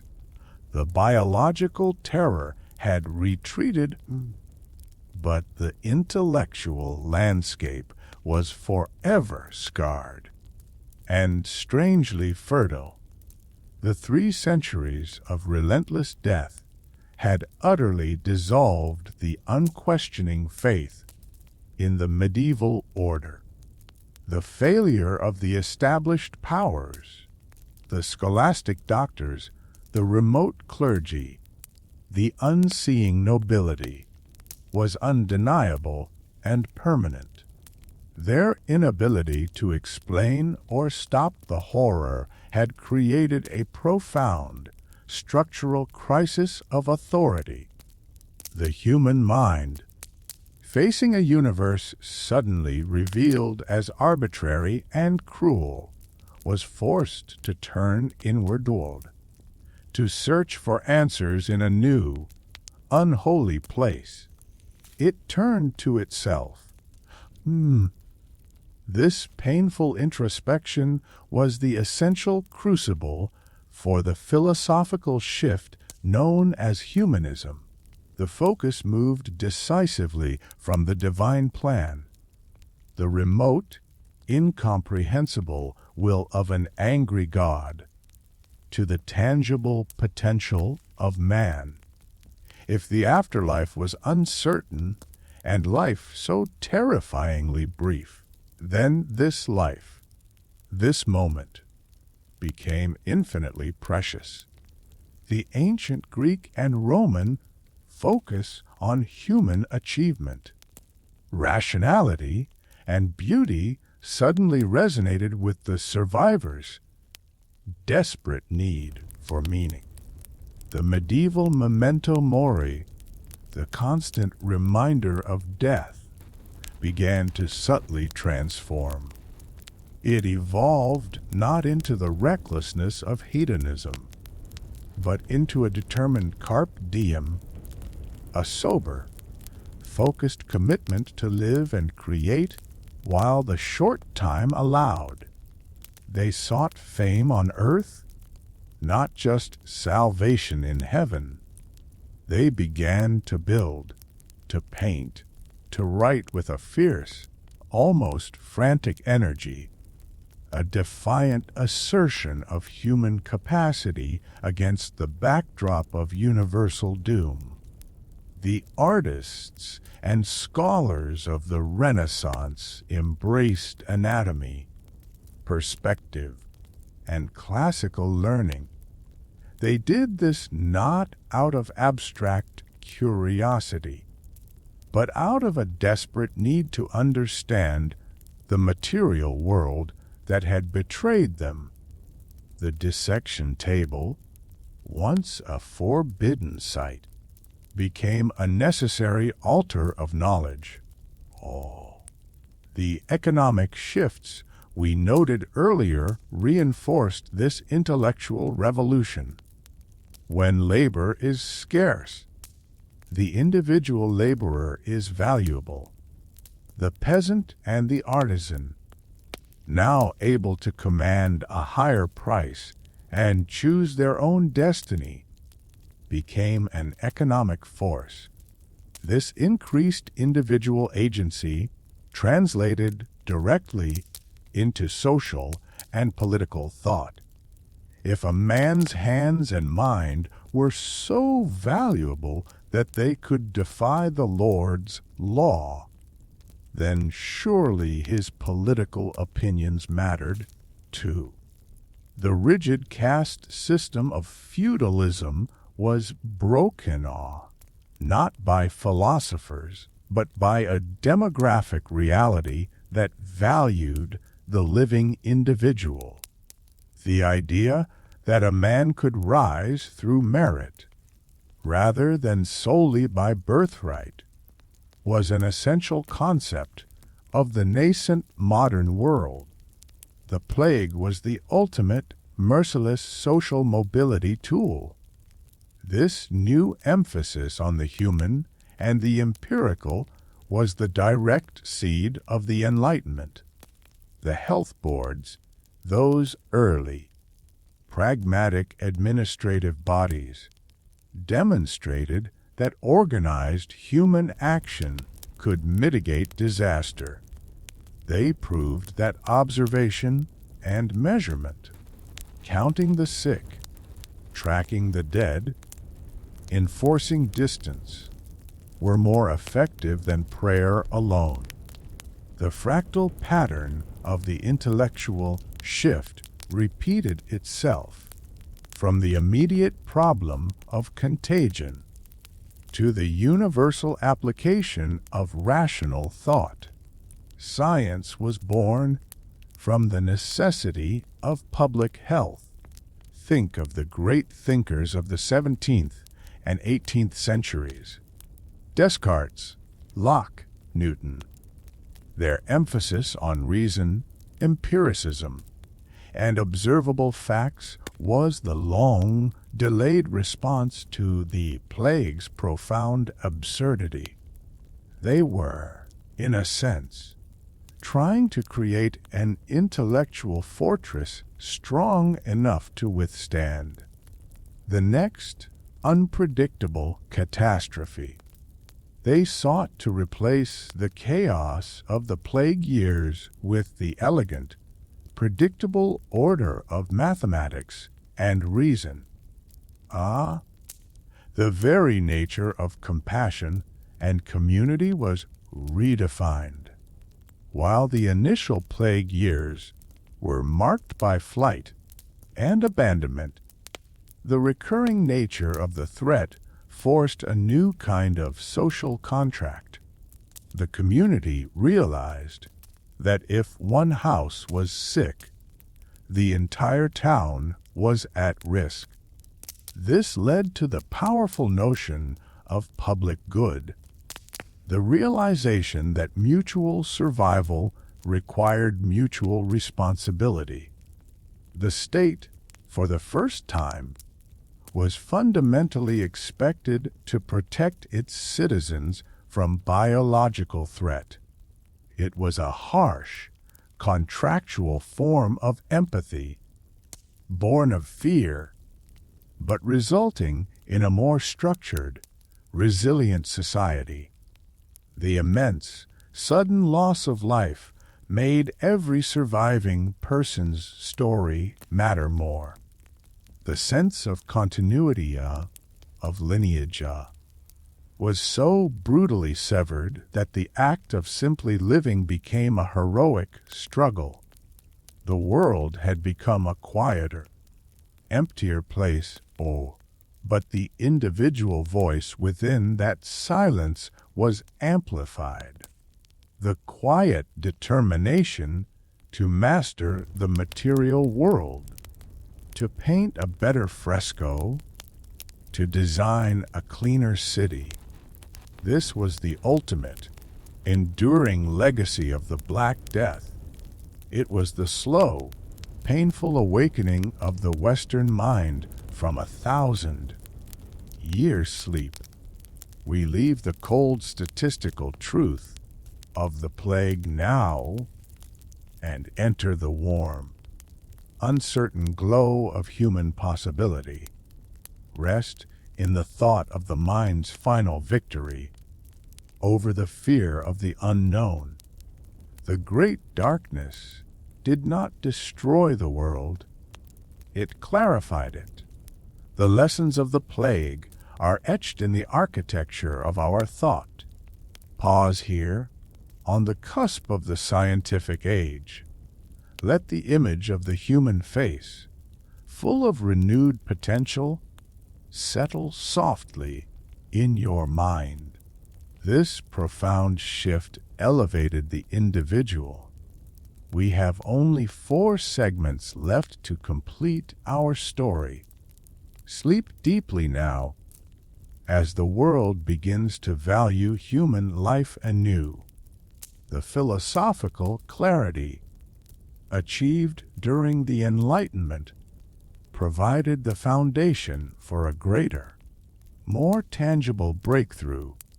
Centuries passed after the last great European outbreaks, yet the plague remained a terrible mystery, a haunting legend. It was still the wrath of God, or the bad air, in the dusty corners of popular memory. But by the late 19th century, science had armed itself with a new, powerful vision, the microscope. The invention of germ theory, the radical idea that tiny, invisible creatures caused disease, fundamentally changed the human relationship with illness. Louis Pasteur and Robert Koch had pulled back the veil, revealing the dark, microscopic world of bacteria. Now, the great, unsolved puzzle of the Black Death could finally be approached with certainty. The opportunity for discovery arrived with the third pandemic. This final, massive global spread began in China in the 1890s. It carried the ancient terror from Asia once more, but this time into a world equipped with modern laboratories and sterilized glass. The plague arrived in Hong Kong in 1894, and two rival scientists were dispatched to uncover its secret. These men were Kitasato Shibasaber and Alexandre Yersin. Imagine the scene in the makeshift, feverish laboratory in colonial Hong Kong. The air is thick with humidity, the smell of carbolic acid, and decay is heavy and constant. Yersin, a brilliant Swiss, French physician, worked with frantic, meticulous concentration. He knew the answer lay not in astrology, but in the dark, swollen buboes of the dying. He performed autopsies with intense focus, his mind racing against the clock of contagion. He used the sharp, cool steel of his scalpel to excise a tiny sample of tissue from the angry swelling. He smeared this tissue onto a glass slide, thinner than a breath, transparent. Then he placed it under the lens of the mighty microscope. The world of the invisible was magnified thousands of times, and there, within the sample, he saw them, tiny ovoid rods, stained darkly against the pale background. They were grouped in characteristic clusters, beautiful in their terrible uniformity. They were the enemy, the true, microscopic authors of the Great Mortality. Yersin had found the Bacillus walk, the Pastorella pestis, later renamed Yersinia pestis in his honor. The great, unnamed terror of the Middle Ages now had a name, a shape, and a scientific identity. It was no longer a cosmic curse but a tiny, living organism. The mystery of centuries was solved in a single, focused glance down a brass tube. But Yersin's discovery only solved half the puzzle. The question remained, how did the bacillus move from its natural reservoir, the wild rodents, to the crowded human populations? The sheer speed and erratic spread defied simple human to human contact.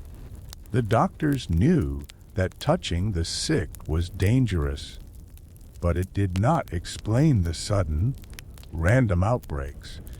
The answer came a few years later, in India, during the intense research of the Plague Commission. The central figure in this second, crucial discovery was Paul Louis Simond. Simond observed a horrifying fractal truth. Where the rats died, the people followed. He noted the pattern of rat falls, the sudden, localized death of hundreds of rodents just before a human epidemic flared. The sickness jumped, not through the air, but through an intermediary. Simon's attention narrowed down to the smallest, most constant companion of the rat, the flea. This minuscule, hopping insect, despised and ignored, was the true, unstoppable vector. He conducted careful, painful experiments, isolating rats, isolating fleas. He watched, with chilling scientific detachment, the entire life cycle of the plague. The flea would feed on the blood of a plague-infected rat. The bacillus would multiply violently within the flea's stomach, forming a gelatinous, deadly blockage. The blockage would make the flea desperately hungry, constantly seeking a meal. When the flea bit a healthy host, a human, perhaps, it could not ingest the blood. Instead, it would regurgitate the deadly, bacteria-laden blockage back into the bite wound. This microscopic act of feeding, this failed meal, was the single fatal transmission event. Simond had finally completed the loop.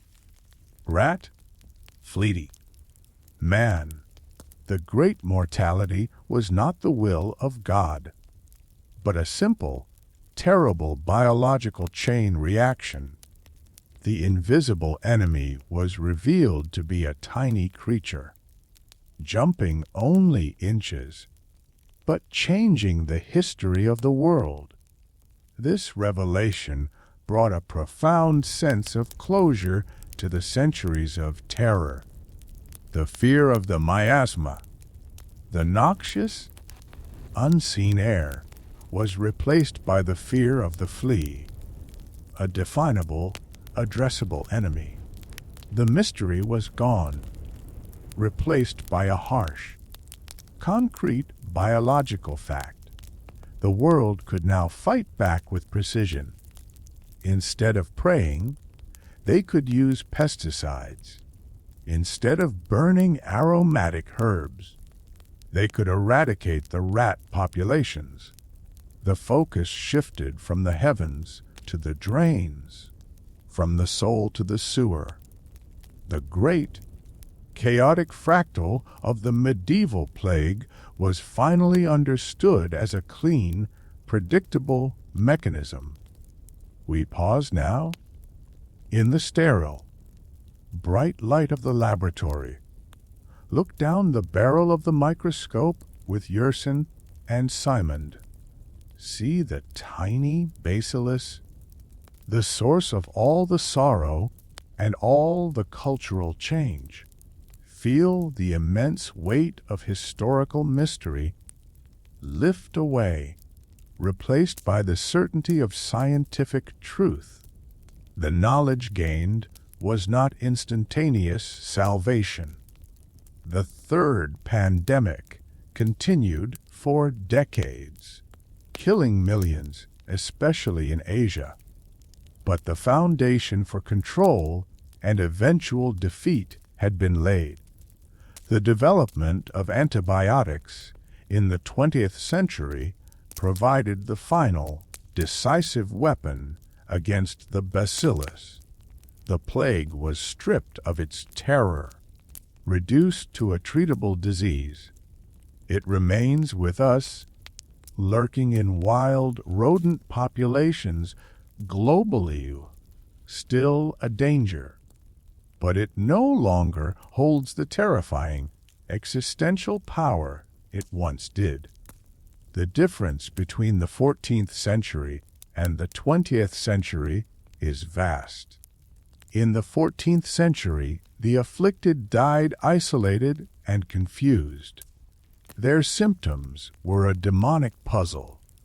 Their only treatment was prayer and useless bleeding. In the 20th century, the disease is diagnosed quickly. The mechanism is understood perfectly. A shot of antibiotics can often stop the infection cold. The silent, terrifying sentence of death became a medical inconvenience. This triumph of human intellect is the final, greatest legacy of the Black Death. The centuries of suffering forced the mind to evolve to seek clarity. The desperation of the flagellants, the baffling confusion of the medieval doctor, all led, in a long, fractal chain of cause and effect, to Yerson's simple slide. The chaos demanded order, and order was finally provided by the scientific method. Consider the sensory contrast. The medieval world smelled of fear, decaying bodies, and sweet herbs. The modern world smells of disinfectant, carbolic acid, and the cool, clean scent of glass. The sound of the medieval world was the constant ringing of the death bell. The sound of the modern world is the quiet hum of the laboratory ventilator.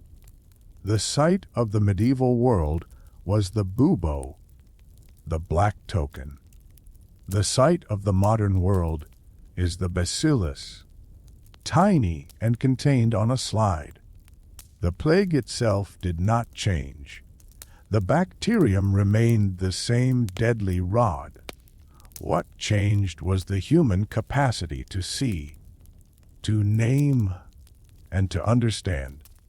This understanding finally severed the psychological power of the Great Mortality.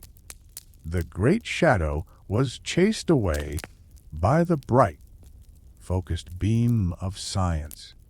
The world was made safer, not by divine intervention, but by rigorous, empirical work.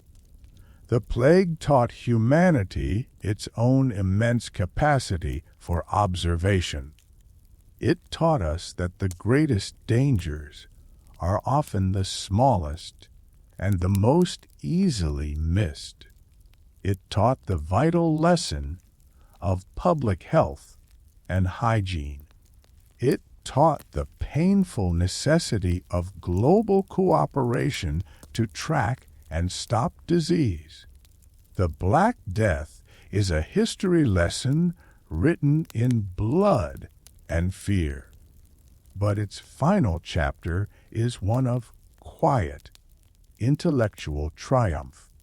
It is the story of how human reason conquered arbitrary terror.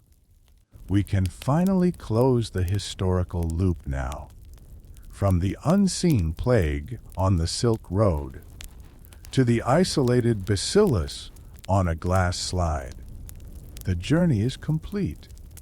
But the story of survival, of remembrance, still needs its final closure. We rest here, in the quiet hum of the laboratory, letting the profound weight of this knowledge settle. The fear of the Middle Ages is now our understanding.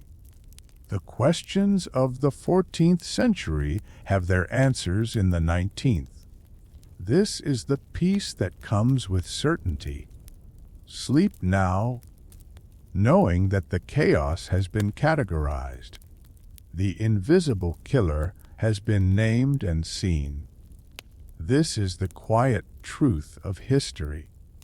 The 3 centuries of darkness led to a single moment of clarity. The world learned the lesson of the smallest things. We prepare now for the final segments, where we reflect on the memory of the plague and bring our long journey to a peaceful end. The air is clean. The microscope is still. Pause here and take a deep, certain breath. The discovery of the bacillus and the flea vector provided a crucial sense of scientific closure, but it did not erase the lessons of the catastrophe. Indeed, the history of the Black Death remains the foundational textbook for all subsequent human struggles with disease. We live in a world defined by speed, a world that believes itself to be immune to the slow, random cruelties of the medieval past.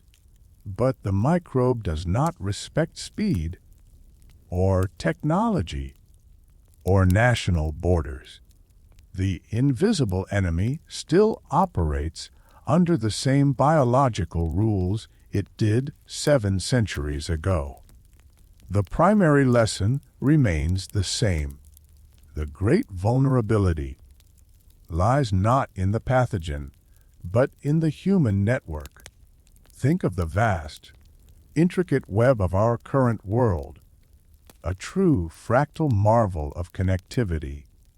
A merchant ship took months to carry the plague from Kaffa to Messina, a slow, agonizing journey. Today, a person can board a plane in a remote location and be walking through a major global hub in less than 20 hours. This hyper-speed movement has created a global vulnerability that dwarfs the dangers of the ancient Silk Road.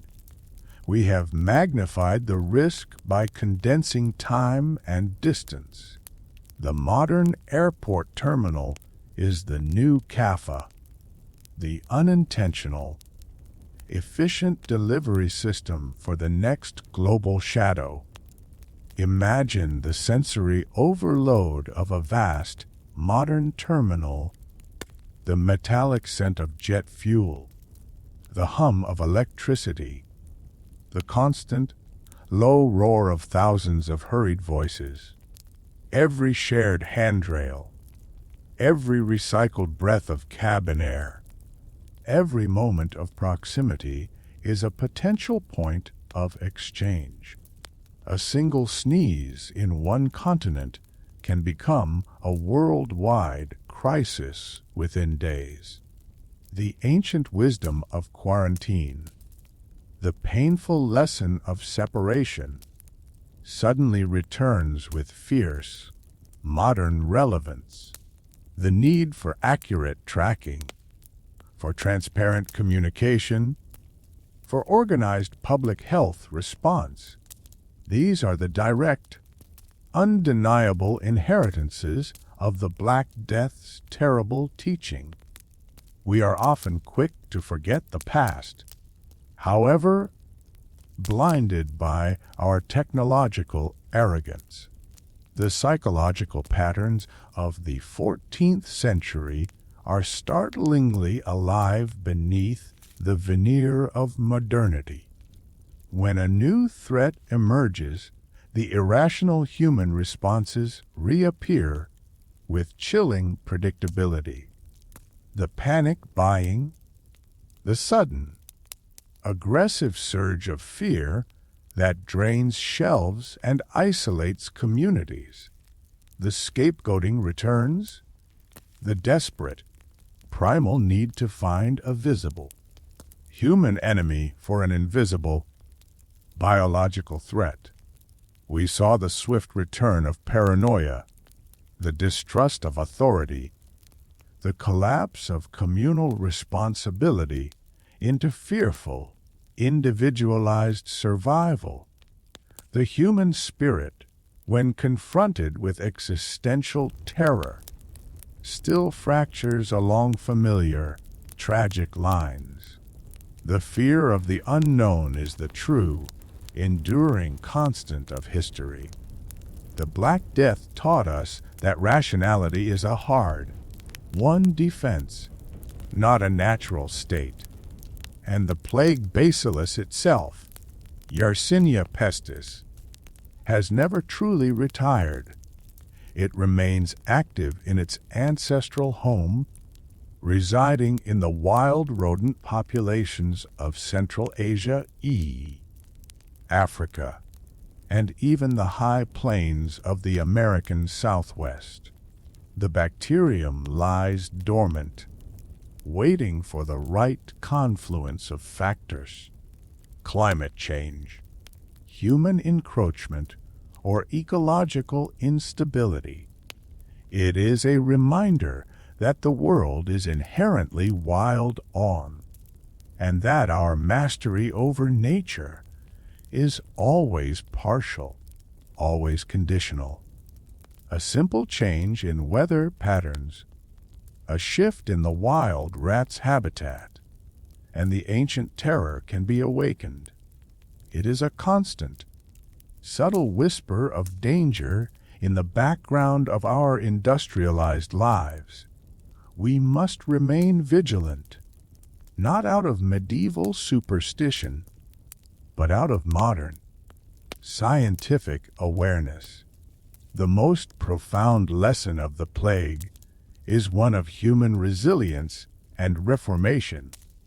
The survivors did not merely endure, they transformed their world. They dismantled rigid social structures. They paved the way for science. They redefined the value of the individual. They created a legacy of pragmatic adaptation that allows us to face today's challenges with tools their ancestors could only dream of. The hospitals, the public sanitation systems, the concept of a shared health responsibility, all owe their existence to the black tokens and the ringing of the death bell. The memory of the plague forces us to ask essential questions. How fragile is our civilization? Truly, what happens when trust dissolves and the only law is self-preservation? What are we willing to sacrifice for the collective good? The answers lie not in the laboratory, but in the collective wisdom inherited from the survivors of the Great Mortality. We carry their trauma, but we also carry their relentless, fierce capacity for renewal. The darkness of the 14th century illuminates the pathways of our current crisis. It is a history that warns, but also inspires. The ultimate message is one of profound, sober hope. We have been here before. We have survived worse, and we learned the necessary, bitter lessons. The shadow of the past is not a haunting presence, but a guiding light. It reminds us to look beyond the immediate panic to observe the patterns, to rely on reason. We rest here, in the uncomfortable, vital space between historical memory and future vigilance. The past is not a finished story. It is an active warning. The world must never again wait centuries for the answer to a basic question of biology. Pause now and let the silence absorb the faint hum of a distant jet engine. The ancient fear is now a modern responsibility. We prepare now for the final segment of reflection and farewell. Our long journey through the shadow of the Black Death approaches its quiet terminus. We have traced the disease from the steppes of Central Asia to the silence of the modern laboratory. But the most enduring truth we uncovered is not the story of the bacillus, but the magnificent, chaotic tale of human resilience. The plague was the ultimate test, a furnace that either consumed or forged the spirit of a civilization. The resulting legacy is a complex tapestry woven with threads of unimaginable sorrow and profound, hard-won wisdom. Think back to the initial, primal abandonment, the terrifying moment a mother fled her child, a neighbor refused to bury a friend. That was the chaos of the immediate, existential shock. But those acts of selfish fear were eventually replaced by systematic, brave resistance. The plague doctors, however primitive their methods, were a testament to the willingness to face death for others. The officials who enforced the quarantines were acting on a new, secular concept of communal duty. The scholars who dared to dissect bodies were demonstrating a commitment to truth over comforting lie. These small, consistent acts of courage redefined what it meant to be a community. They created a new, stronger social contract forged in the crucible of shared suffering. The plague stripped away the ornamentation of life, revealing the bare, essential need for connection and order. In the face of arbitrary death, life became intensely, vividly precious.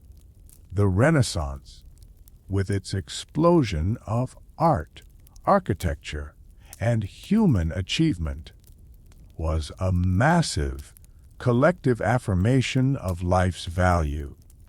It was the civilization saying, if we must die, let us first build something magnificent that defies the decay.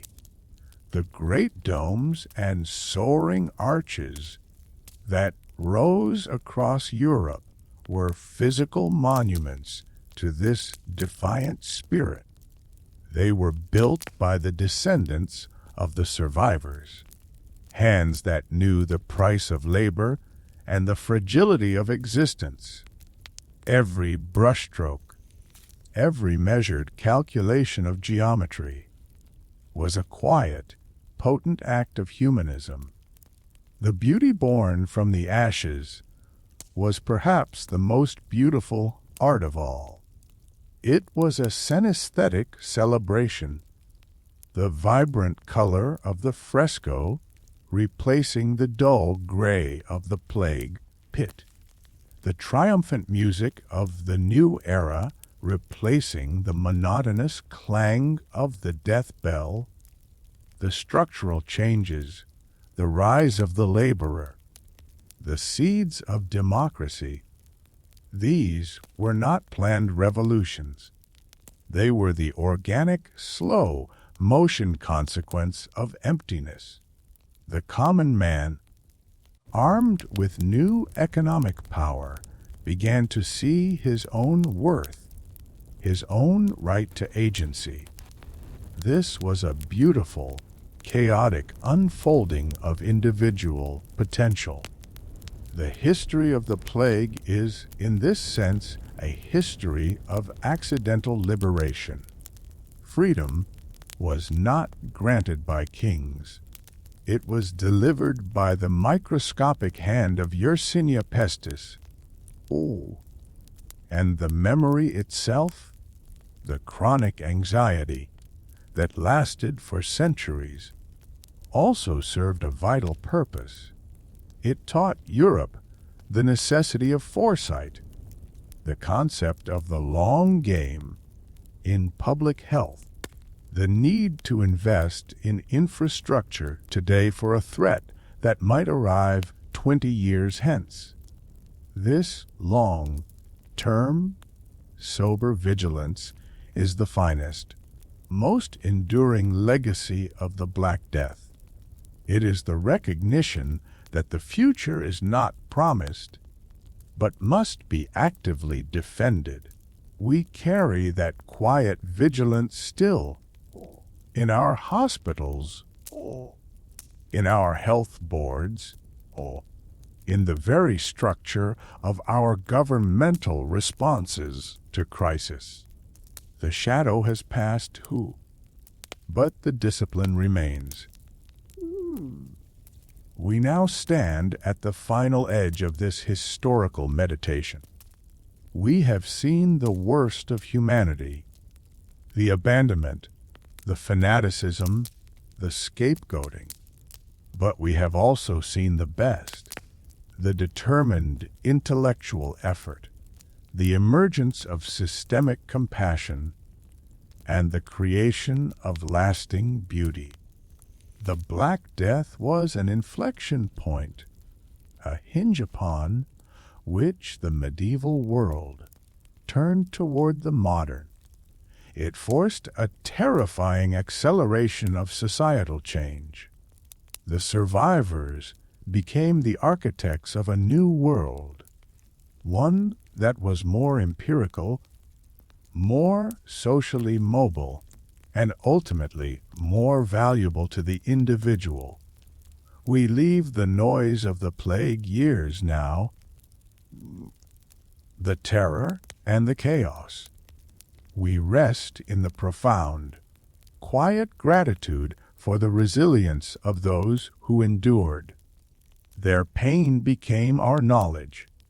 Their loss became our structure.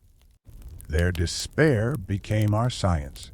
This is the true, deep silence of history. It is a silence filled with the voices of millions who suffered, but also with the quiet resolve of the millions who lived on to rebuild. The journey through the shadow is complete. We have traced the disease. We have named the germ. We have cataloged the changes. Now, all that remains is the final, peaceful moment of rest. We pause here, in the warm, clear light of understanding. The world survived, and in surviving was redefined. The great darkness led to a surprising, quiet dawn. Sleep now, deeply, letting the image of human endurance settle over your mind. The final words of welcome and farewell are all that are left. We prepare for the last, quiet sentences. The story is nearly done. Our journey ends here, dear friend. The long, dark centuries of the plague have finally receded into silence. You have traversed a history both terrifying and deeply inspiring. Now, the weight of the past can be gently set down. Take a deep, slow breath and feel the air of your own time. It is safe. It is clean. It is yours. The stories of collapse and rebuilding are complete. The voices of the survivors have been heard in the quiet of this room. Let the knowledge of their resilience settle over you like a comforting blanket. Remember the strength they found in their darkest hour. Remember the light that always follows the deepest shadow. This light is the legacy of their endurance. You have carried the immense weight of that history for this hour. Now, it is time to release it fully. Let your body grow heavy, perfectly still, utterly relaxed. The work of reflection is done for today. May the peace of this quiet moment remain with you. I hope this deep dive into history brought you a measure of calm and clarity. We are so grateful you chose to spend this twilight hour with the dimmed light. If you enjoyed this journey, please consider sharing your thoughts below. Tell us what surprised you most about the world they rebuilt, or simply share the time and place of your listening. As we asked earlier, your presence here is the quiet engine that keeps these stories flowing. Until we meet again on the edge of the past, sleep well and peacefully. Good night, friend.